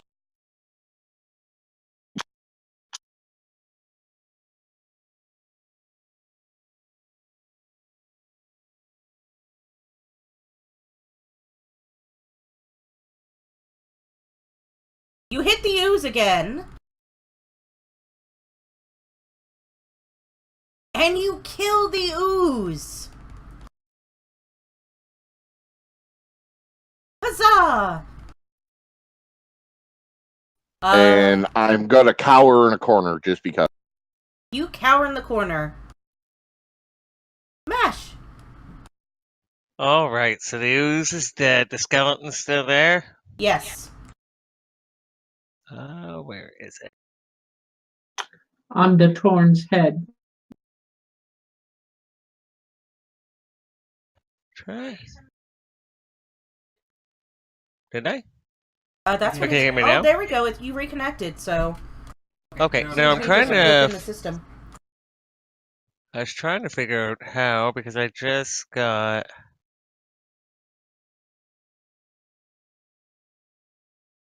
Okay, how do I cast Turn Undead with this?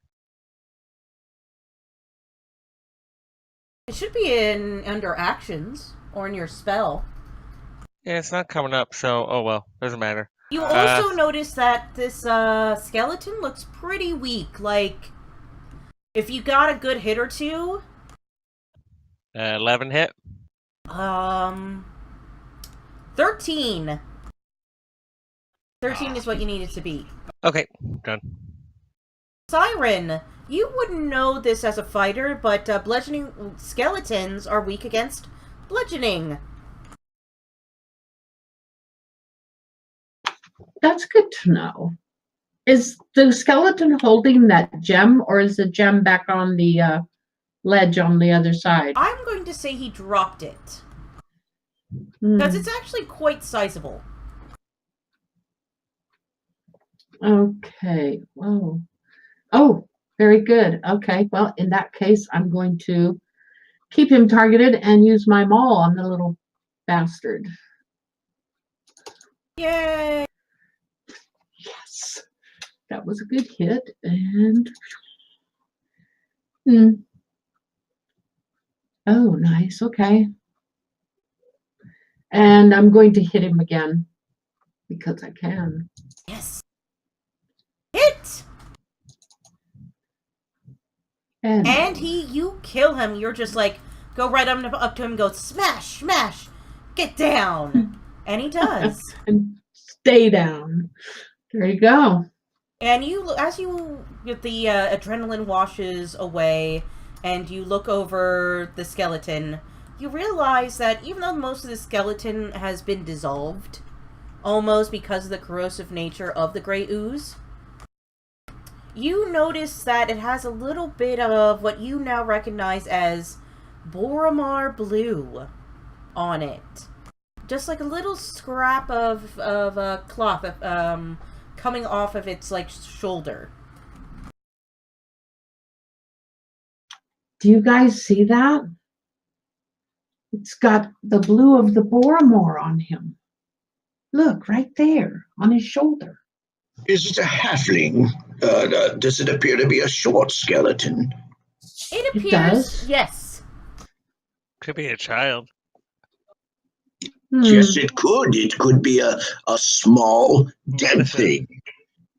thing. Medicine check. Is it a halfling or a human? It's a tall halfling. But it's a halfling skeleton. Okay. A three-quarterling, if you will. Judging by the radia here, this is a tall halfling. Yes, you could. There are actually in this world key bone structures, or structures in our bones to tell the difference between someone who is just a child or a young sort of teenager versus a short person or someone with versus someone who's just short. I have a degree in... Oh, what was it in Arcanum? Doctorology? No, the, racial phrenology. I can tell whatever race you are by the shape of your skull. It's a good thing to have. I mean... Chronology. And as you guys are sort of looking around, you find this zone. It's covered with muck. But, Velut is able to just kind of prestidigitation that muck away. And, you're pretty sure this is the cleansing stone. You also notice above where the ooze was sitting is a bit of graffiti that reads, "Beware the gifts of the traveler." And it's accompanied by a sketch of the Dark Six's symbol, which are kind of like the evil gods in Eberron, I think. So that's also an interesting little tidbit.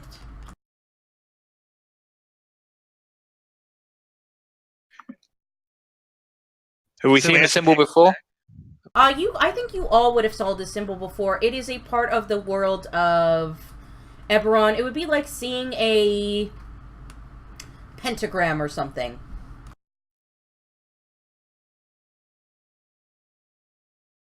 Very well. Shall we continue?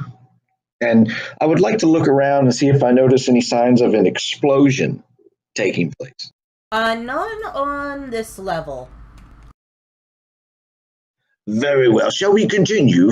I don't believe stealth will be an issue from this point forward. Does anyone have the stone? We'll grab the stone, yeah. And my bomb. I'll pick up the stone, put it in my component pouch.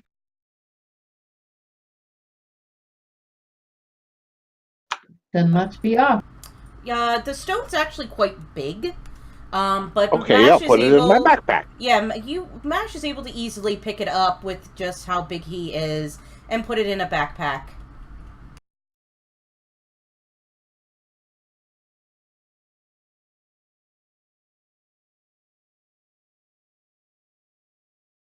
So we have to take that back to the woman downstairs, right? That is correct. Are we gonna check out the rest of the tower? The rest of the tower, as you're going higher and higher, you will see some broken steps. You do the same thing that you did downstairs. It's slightly slow going, but not too terrible. And you are able to climb this tower until you reach near the top here. And I'm going to say the very, very sort of top.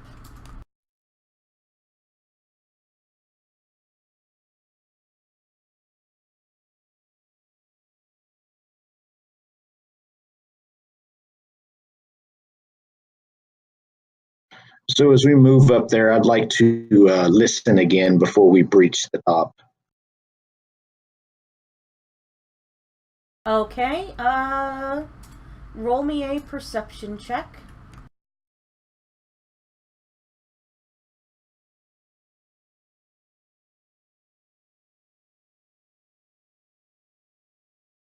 You don't hear much of, anything.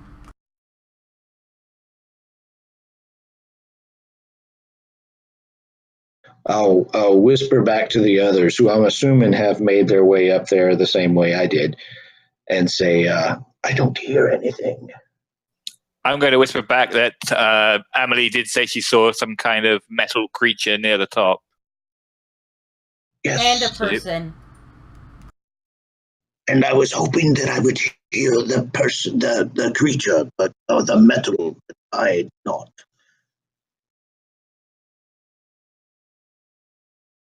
Perhaps they lie in wait for us. Perhaps. Well, let's get Dratorm back up to.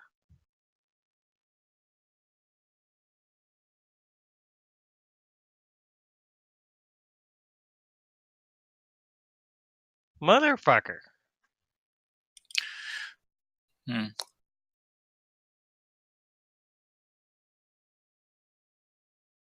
What'd you roll? Only 5?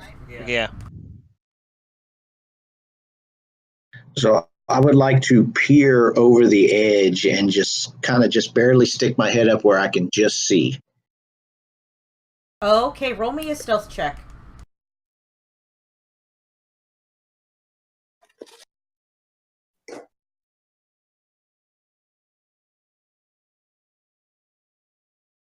With that stealth check, you very, very trying quietly. There's sort of like a door at this level, and you very quietly try and just open the door stealthily, but it's very rusted out, so it gives off this screech, and it's initiative time.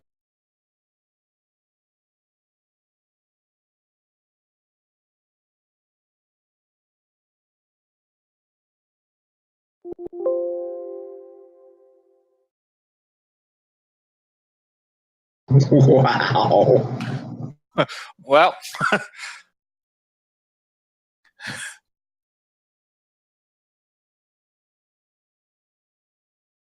I guess we have to roll for Valut. Chances are he'll be going first.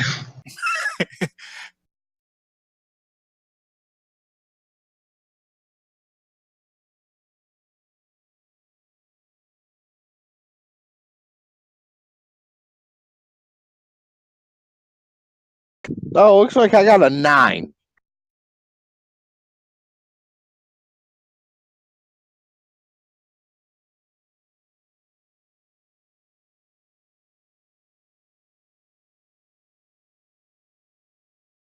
Hold up 1 second.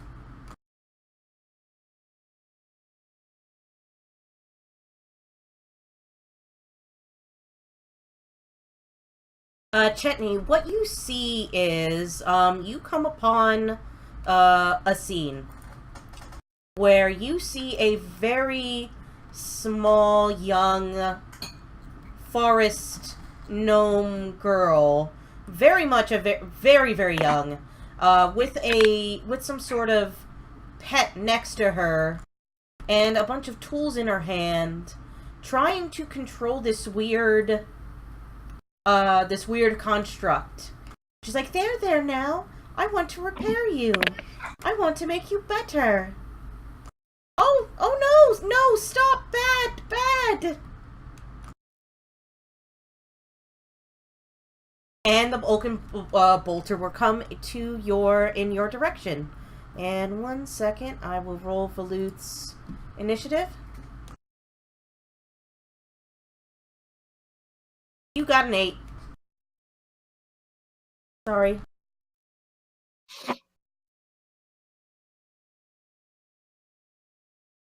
With that, it is the Oaken Bolter's turn. And he's going to attack you, Chetney. And I'm going to cutting words it. Okie dokies.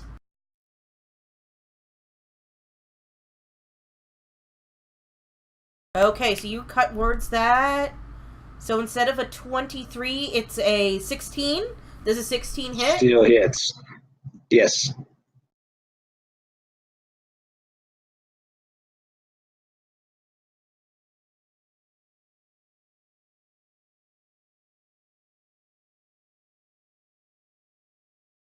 It all of a sudden just lances you and deals 20 points of damage. But you're able to maintain concentration on your Bane spell. They're already gone, so I just dropped it. Okay. And with that, you'll find the little forest gnome girl start to scream and say, "I'm sorry, mister. I'm sorry. I'm trying to make it better. Help me, mister."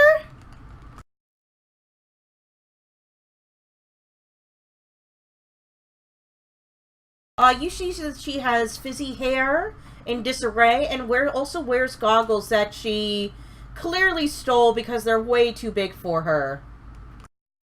And you see this little homunculus sort of, glommed onto her shoulder.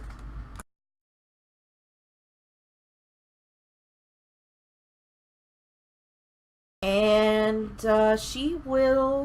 what can she do?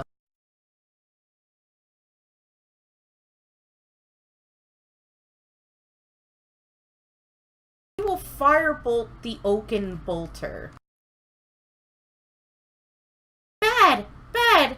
Oh, I'm gonna have to shut you down all over again and repair you. And it misses with a bit of a kaboom. Chetney!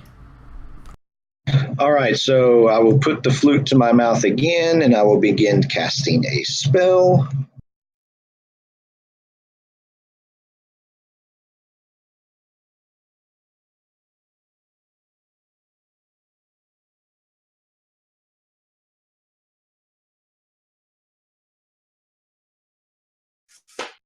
And I will cast Hypnotic Pattern. Is the Apprentice Wizard not in it anymore? Oh, the Apprentice Wizard has asked you for help. And also attacked the Oaken Bolter as well. So, and you get the sense that the Oaken Bolter has gone berserk. And she can't control it anymore.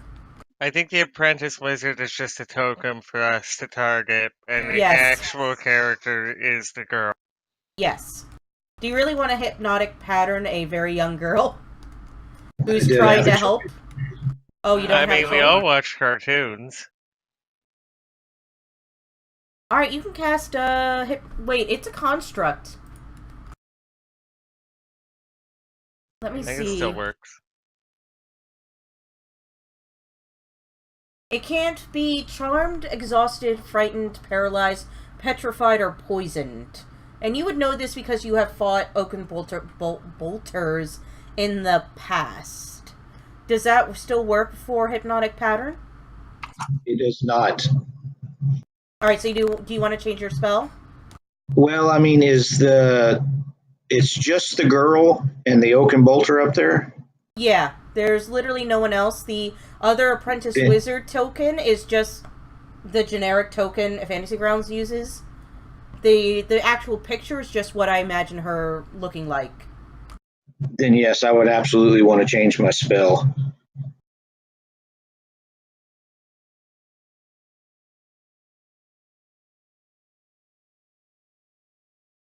Oh, Return, you should be at full health because my cure wounds did not have my life cleric extra healing.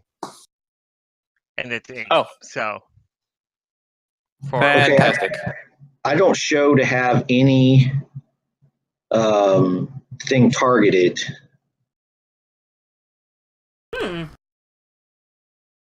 That's peculiar. You do have focus. What would you like to target? I want to target the oaken bolter.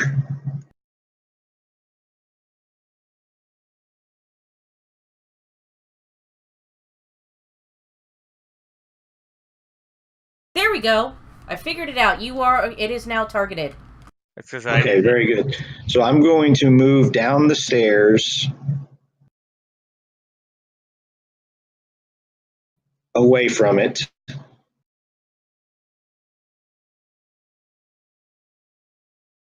And I am going to cast heat metal on it. Oh, sweet. I think that forces is it a saving throw to shake it off? No, it's a con save depending on what he casts it on. He see failed. if he can drop. Oh no, it's only a con save if you're casting it on a weapon. If you're the fact that this whole thing is made of metal means it can't you don't even, it's just straight damage.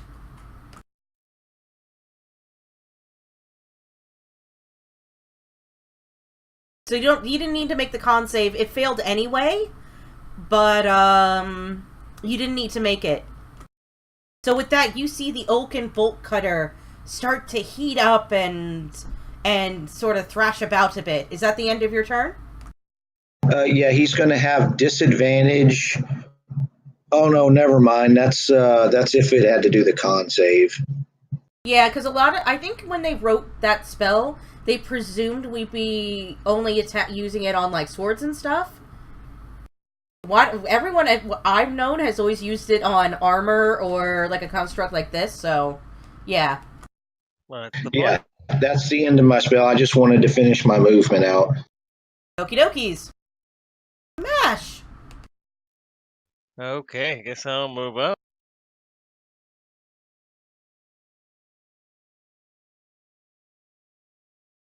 And that's 30 there. And we will... there we go. You're still targeting Dratorm. Who says I don't want to? Oh. I don't want to.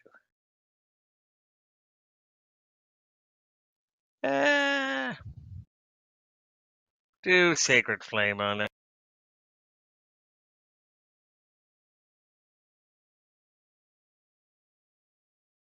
It succeeds.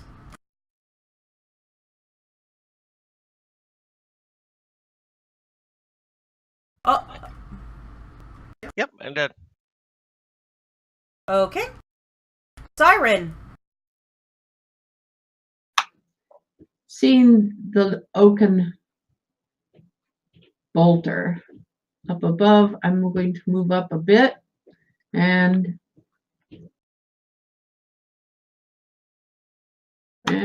use my crossbow again.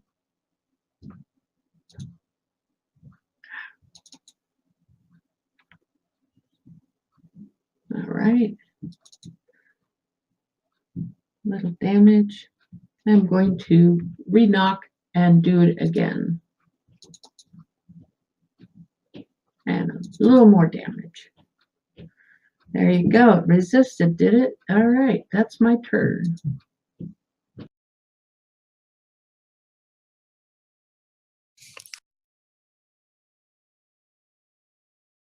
Okay. Valu, what would you like to do? All right, so I did my research on this one. I'm going to grab a bit of Formica, and I'm going to twin the Shatter spell at 3rd level and targeting the construct. So each side of the construct, I want 5 foot on each side. Okay. So it hits the construct twice. It has disadvantage on its saving throw because it is a construct. Is that going to kill the girl and No. the homunculus? He's specifically saying he's doing it in a... Because you can... It's sort of like with Fireball. You can sort of do it in a way to avoid the girl. And the homunculus.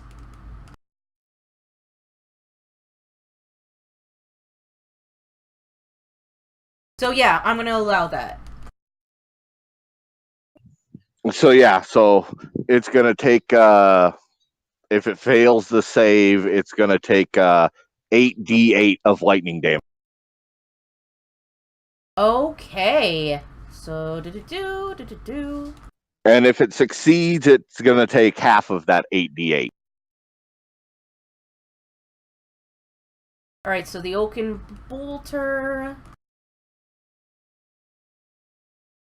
And it's going to have disadvantage on its saving throw? Yep, because it is a construct, and constructs or anything made of metal or that have metal on them have disadvantage on this. Nice. Alright, hold up. Oh, it suddenly removed the construct from the attack. That's weird.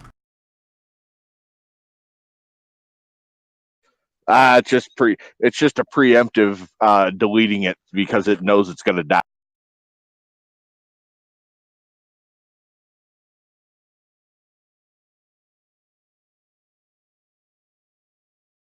Gosh, son of a bitch. 1 sec.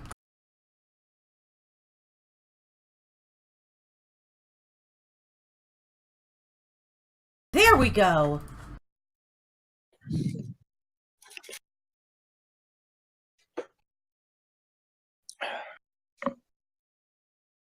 Alright, I'm gonna roll that again. Oh, There. half damage.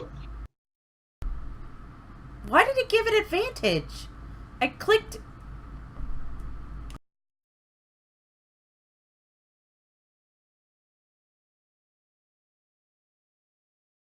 Okay, because I saw the other one, it dropped to 1.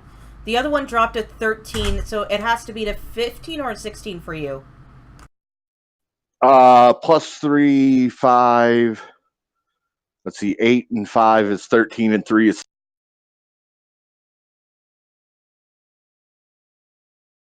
Oh, it has to be a DC 15. Okay. Alright, so I'm going to say it failed both times, so I will just handle the damage.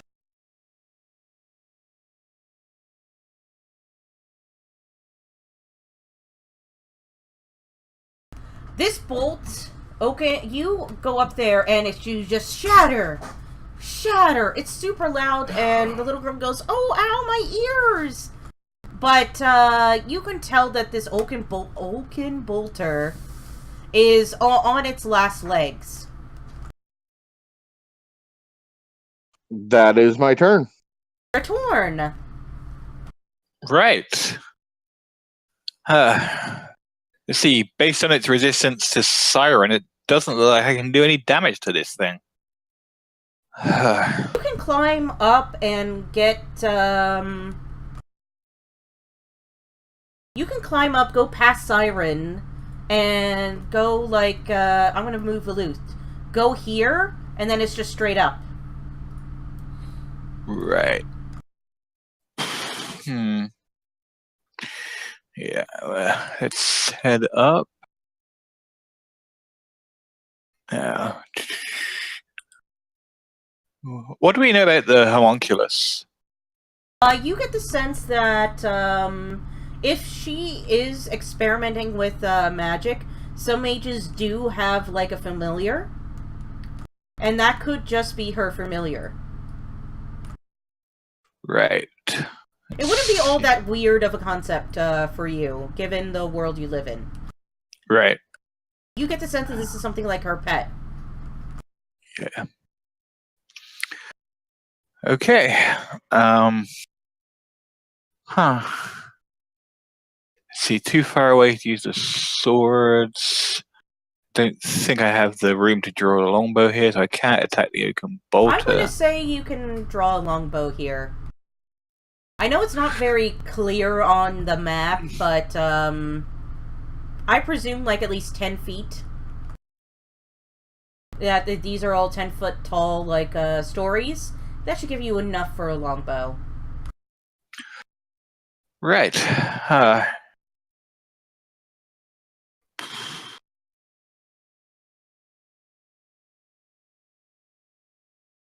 Yeah, well, don't think it would do much, but I'm just going to try and shoot at the oaken bolter, I guess. Okay, roll it.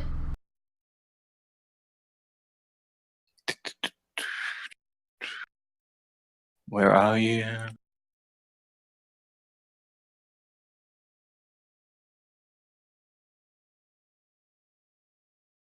Oh, I hit the wrong button, but... Well, it's the same attack roll for eye weapon, so I missed. Okay. Have extra attack, so may as well try again. Hit! Hits.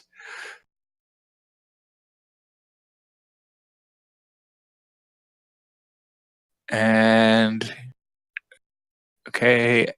Resisted. Takes no damage, so okay.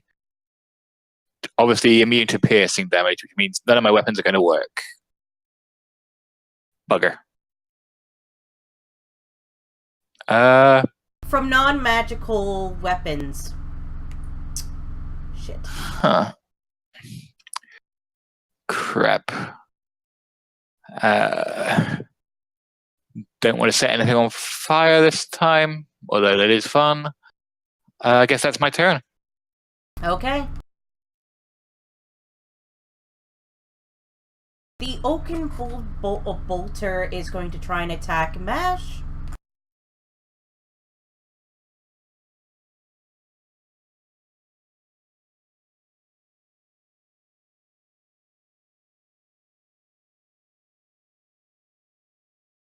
And it's going to miss.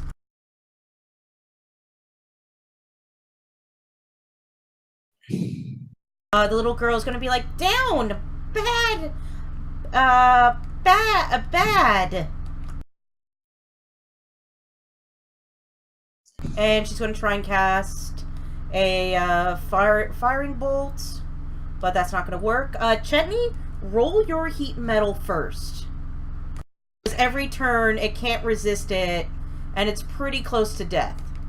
It's a bonus action, but I want to do something else first. Okay.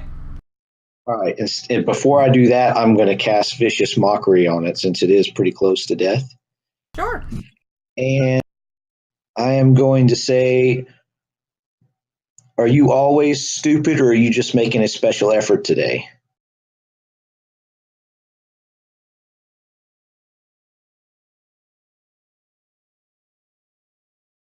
He succeeded. Yep. So, now, bonus action, heat metal. It's on death's door. It's looking like one or more good hits could kill it. Mash! Okay. Yeah, second, same as before.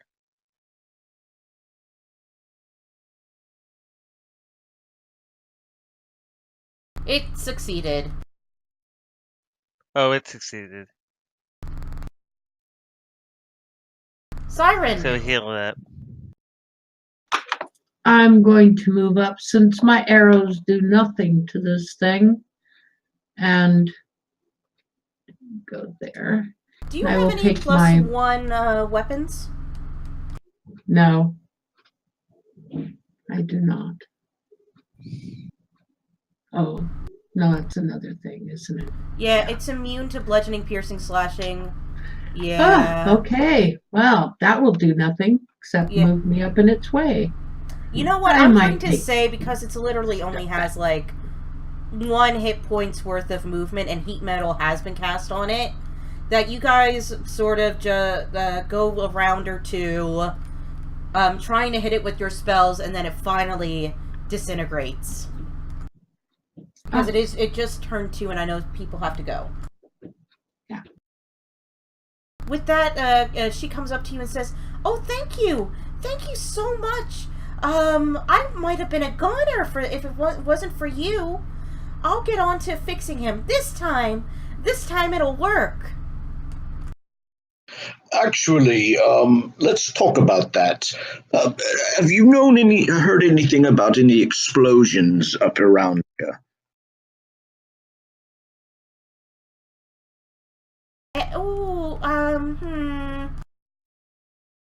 That might have been me. I make mistakes sometimes.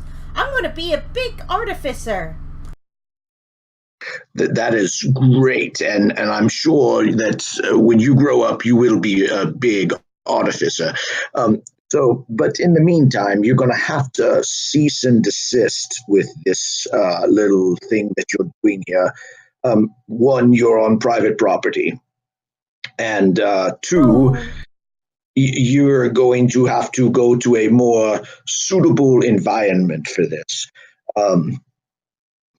If you would you please come with us? We will go speak with the owner of the establishment, which I am on very good terms with, just so you know. And let's see if we can get you into a more suitable environment for practicing your artificial skills. Okay. Oh, I'm Kat, and this is Pup, and she'll point to Pup as the homunculi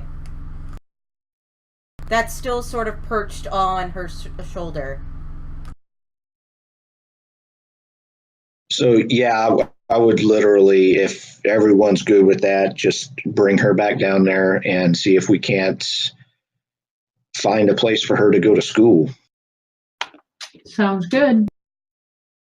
With that, you grab the stone, you go downstairs, and you fill in Arana with what you have, with all the information. And she says, "Oh, thank you, thank you, thank you. Enjoy free drinks on the house for the rest of the night."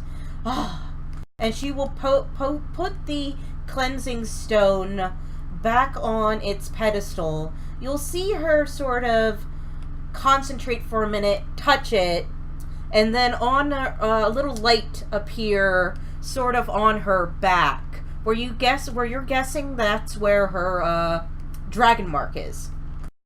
And all of a sudden the room does like become cleaner and more brighter and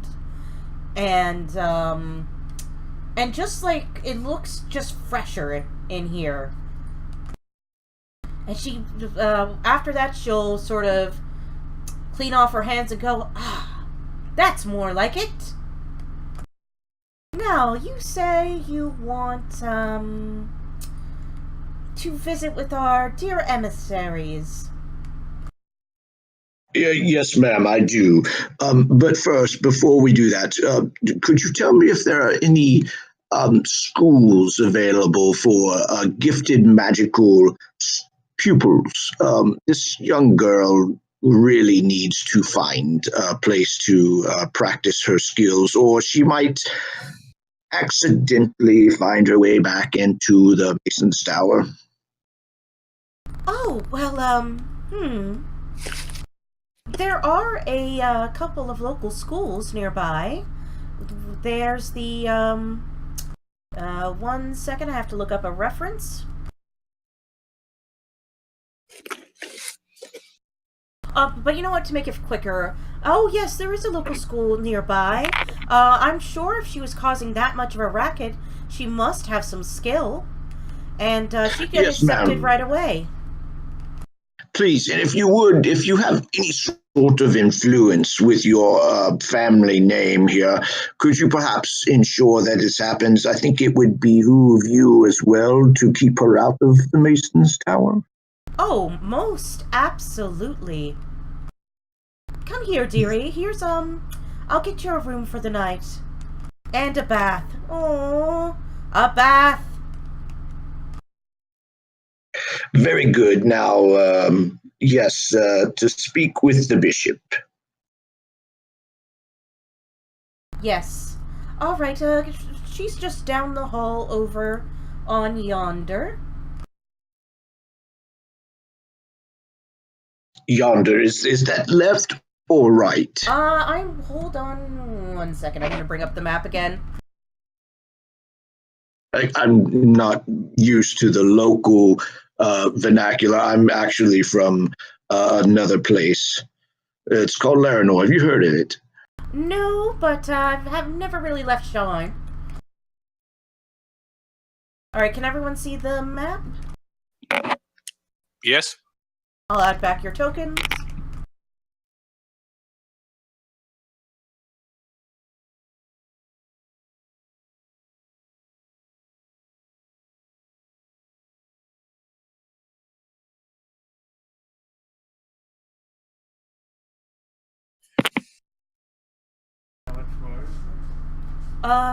I don't.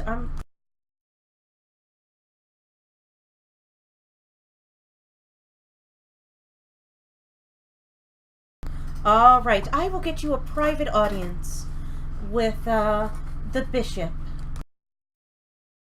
Hold on. That would be ideal. Thank you, madam. Hold on 1 second.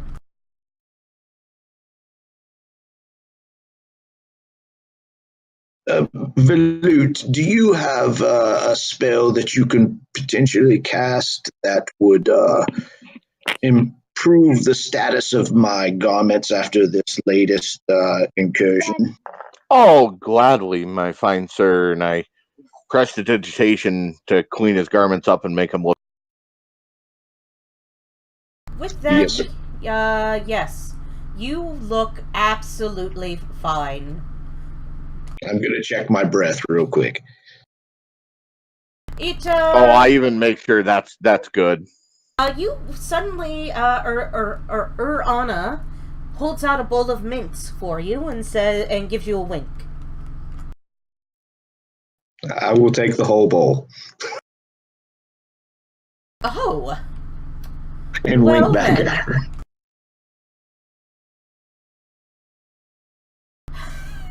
She will just sort of sit there and laugh at all of you, and personally draw you towards the end of the hall. Knocks on the door and says, "Oh, milady Bishop, I'm very, very sorry for the intrusion. I know you really wanted to rest, but there is an important dignitary here to see you, and he's done our house a fine favor. So would you please, if you wouldn't mind?"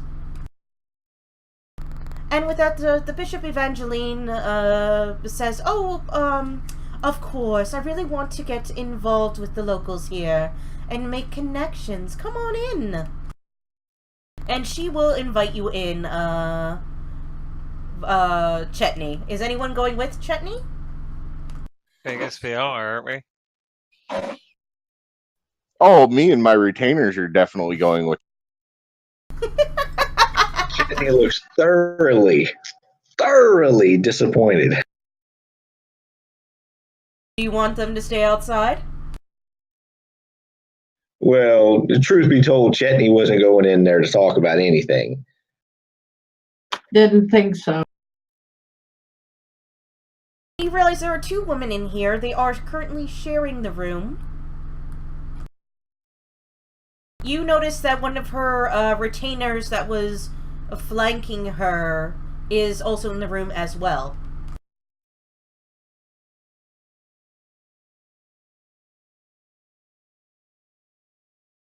So Chetney will walk up to her and just take her hand and gently kiss it and say, excuse me, let me get my voice right. Menage a trois. That's Laranor for it's wonderful to see the both of you. Oh, menage a trois back.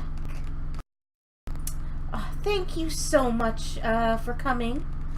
We here at the Church of the Silver Flame have seen, even in our short time here, have seen how the sheer level of poverty and destitution and we wish to improve the area greatly. You have done something for the neighborhood as well?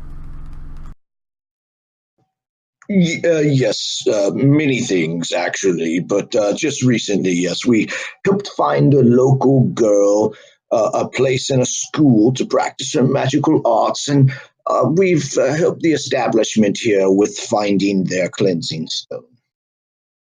Oh, most excellent indeed. We're looking to expand our organization here, and you seem exactly like the type of person we need.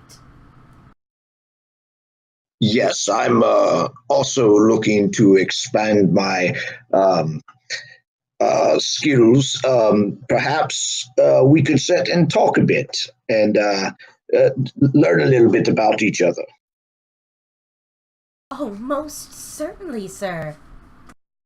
Come on in.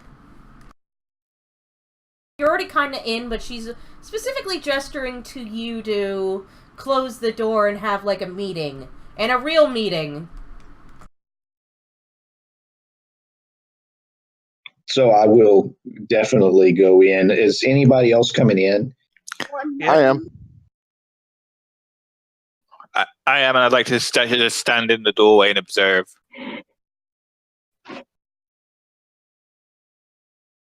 I couldn't hear what you said, Jalila.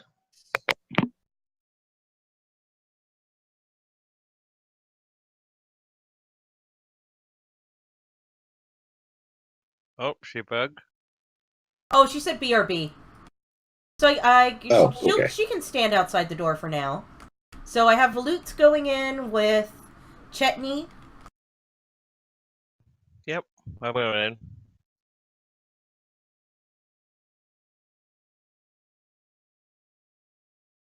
And she's like, oh, please, do close the door. So we close the door, and Chetney just walks up to her and says, "So, what brings a lady bishop like you to a place like this?"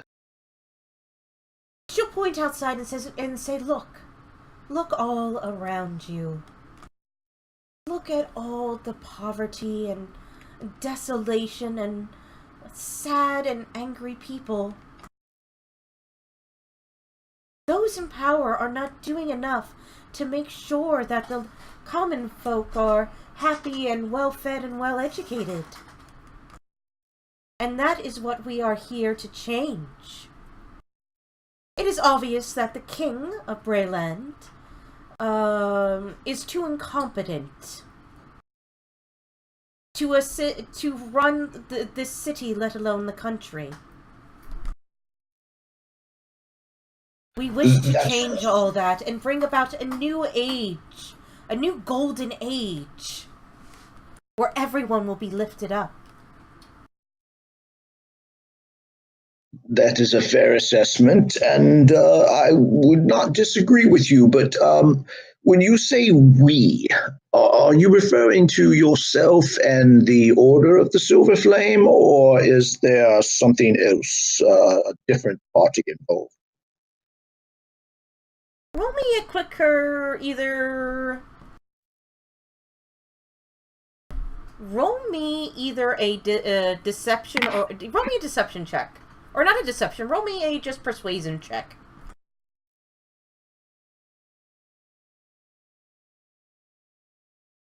Oh! With that nat 20 in your persuasion, she smiles and says, "Oh, you are oh so quite clever. But you have seen through my ruse. But everything I have said up until now has been true. Although I had to, hijack the name of the Silver Flame, I do want to help everyone here. We are a part of an organization that wants to bring about true change to not only Brayland, but all of Eberron. Those who... Go ahead. I was going to say, ask, and what organization specifically is this? The swords of liberty. It is time to do away with noble houses that are only chosen via birth, and let the people rule instead. I'm just gonna give a quick glance over to Velut. I'm just thinking to myself, How many lives were lost in the 100 Years' War over a war of succession? The nobles play their games, and the regular people suffer over it. And even when the war's over, they're left in squalor. We want to change that. We are working with a very powerful friend who will assist us in this. After we overthrow the King of Breland, it will be the rest of Eberron. but that sounds wonderful to me, and I'm on board, actually. Um, Perhaps I can be of assistance and help. Could you give me the name of your powerful friend, and maybe we can meet, and we can assist you in overthrowing Eberron. And I am, of course, completely being deceptive. Alright, roll a deception check.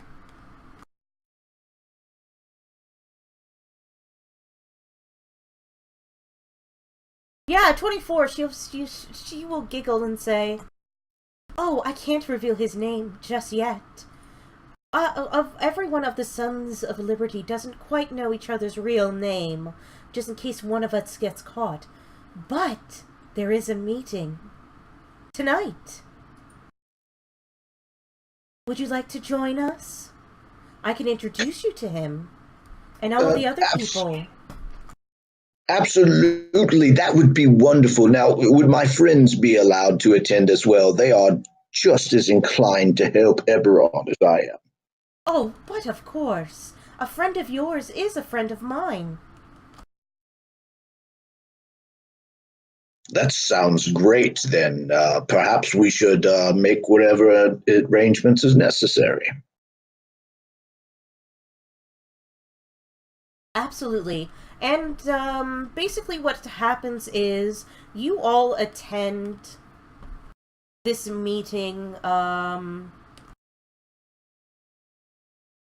You realize that this meeting is actually happening in the Mason's Tower.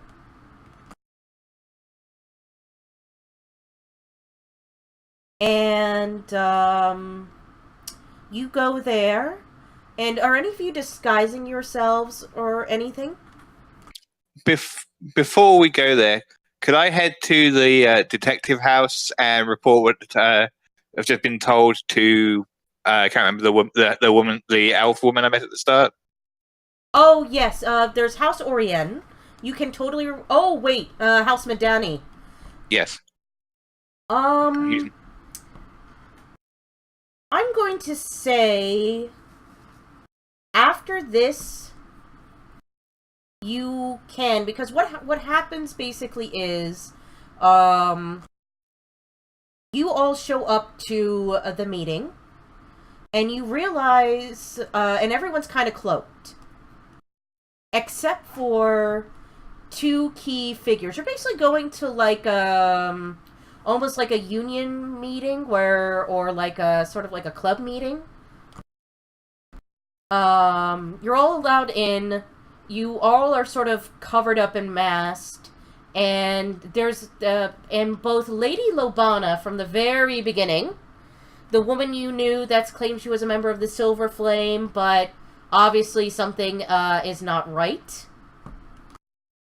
and someone you know as Merrick DeCanth go up and give speeches. And there's a couple speeches where they're like, "Soon, we will take over. Our dear Merrick here has developed experimental Warforged and other weapons for us. The shipment is almost ready. I will inspect the Warforged shipment, and then we'll be able to transport it.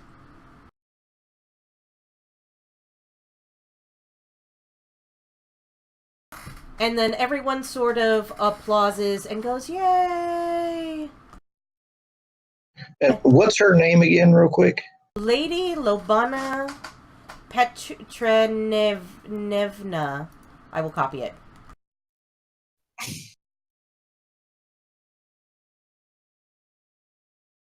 And then with a flash, Merrick speaks and says, "Very well, my lady. I will take you to my secret creation forge." And with a flash, they both teleport away. And the Bishop Evangeline turns to you, Chetney, and says, "Wasn't that great just so great? I'm so excited, aren't you?" And she gives you a look like of someone in a cult. And Chetney will reach his arm around her and say, "Yes, I am very excited to be here with you." And that ends the session. So, as a part of this,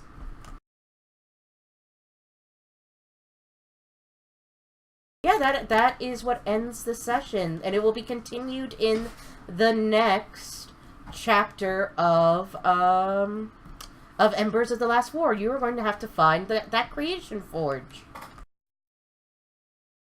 And I am going to say you turn over everything to House Madani. And you earn the respect of House Madani. And the respect of House Galandra for helping them clean up the Anvil Inn and get rid of the Artificer. And you guys earn 4 treasure checkpoints and 4 advancement checkpoints and 4 treasure checkpoints. So if you played last week, you are now level 6. Yay! Yay!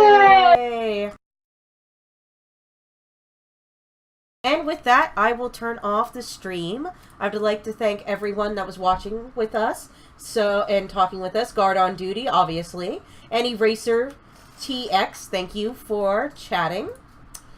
And I would like to thank Apple, Bad Apple, Commander Root, and Lurks for watching. Catch us this Tuesday for Resdelian at 7:30 Eastern Standard Time. See you then.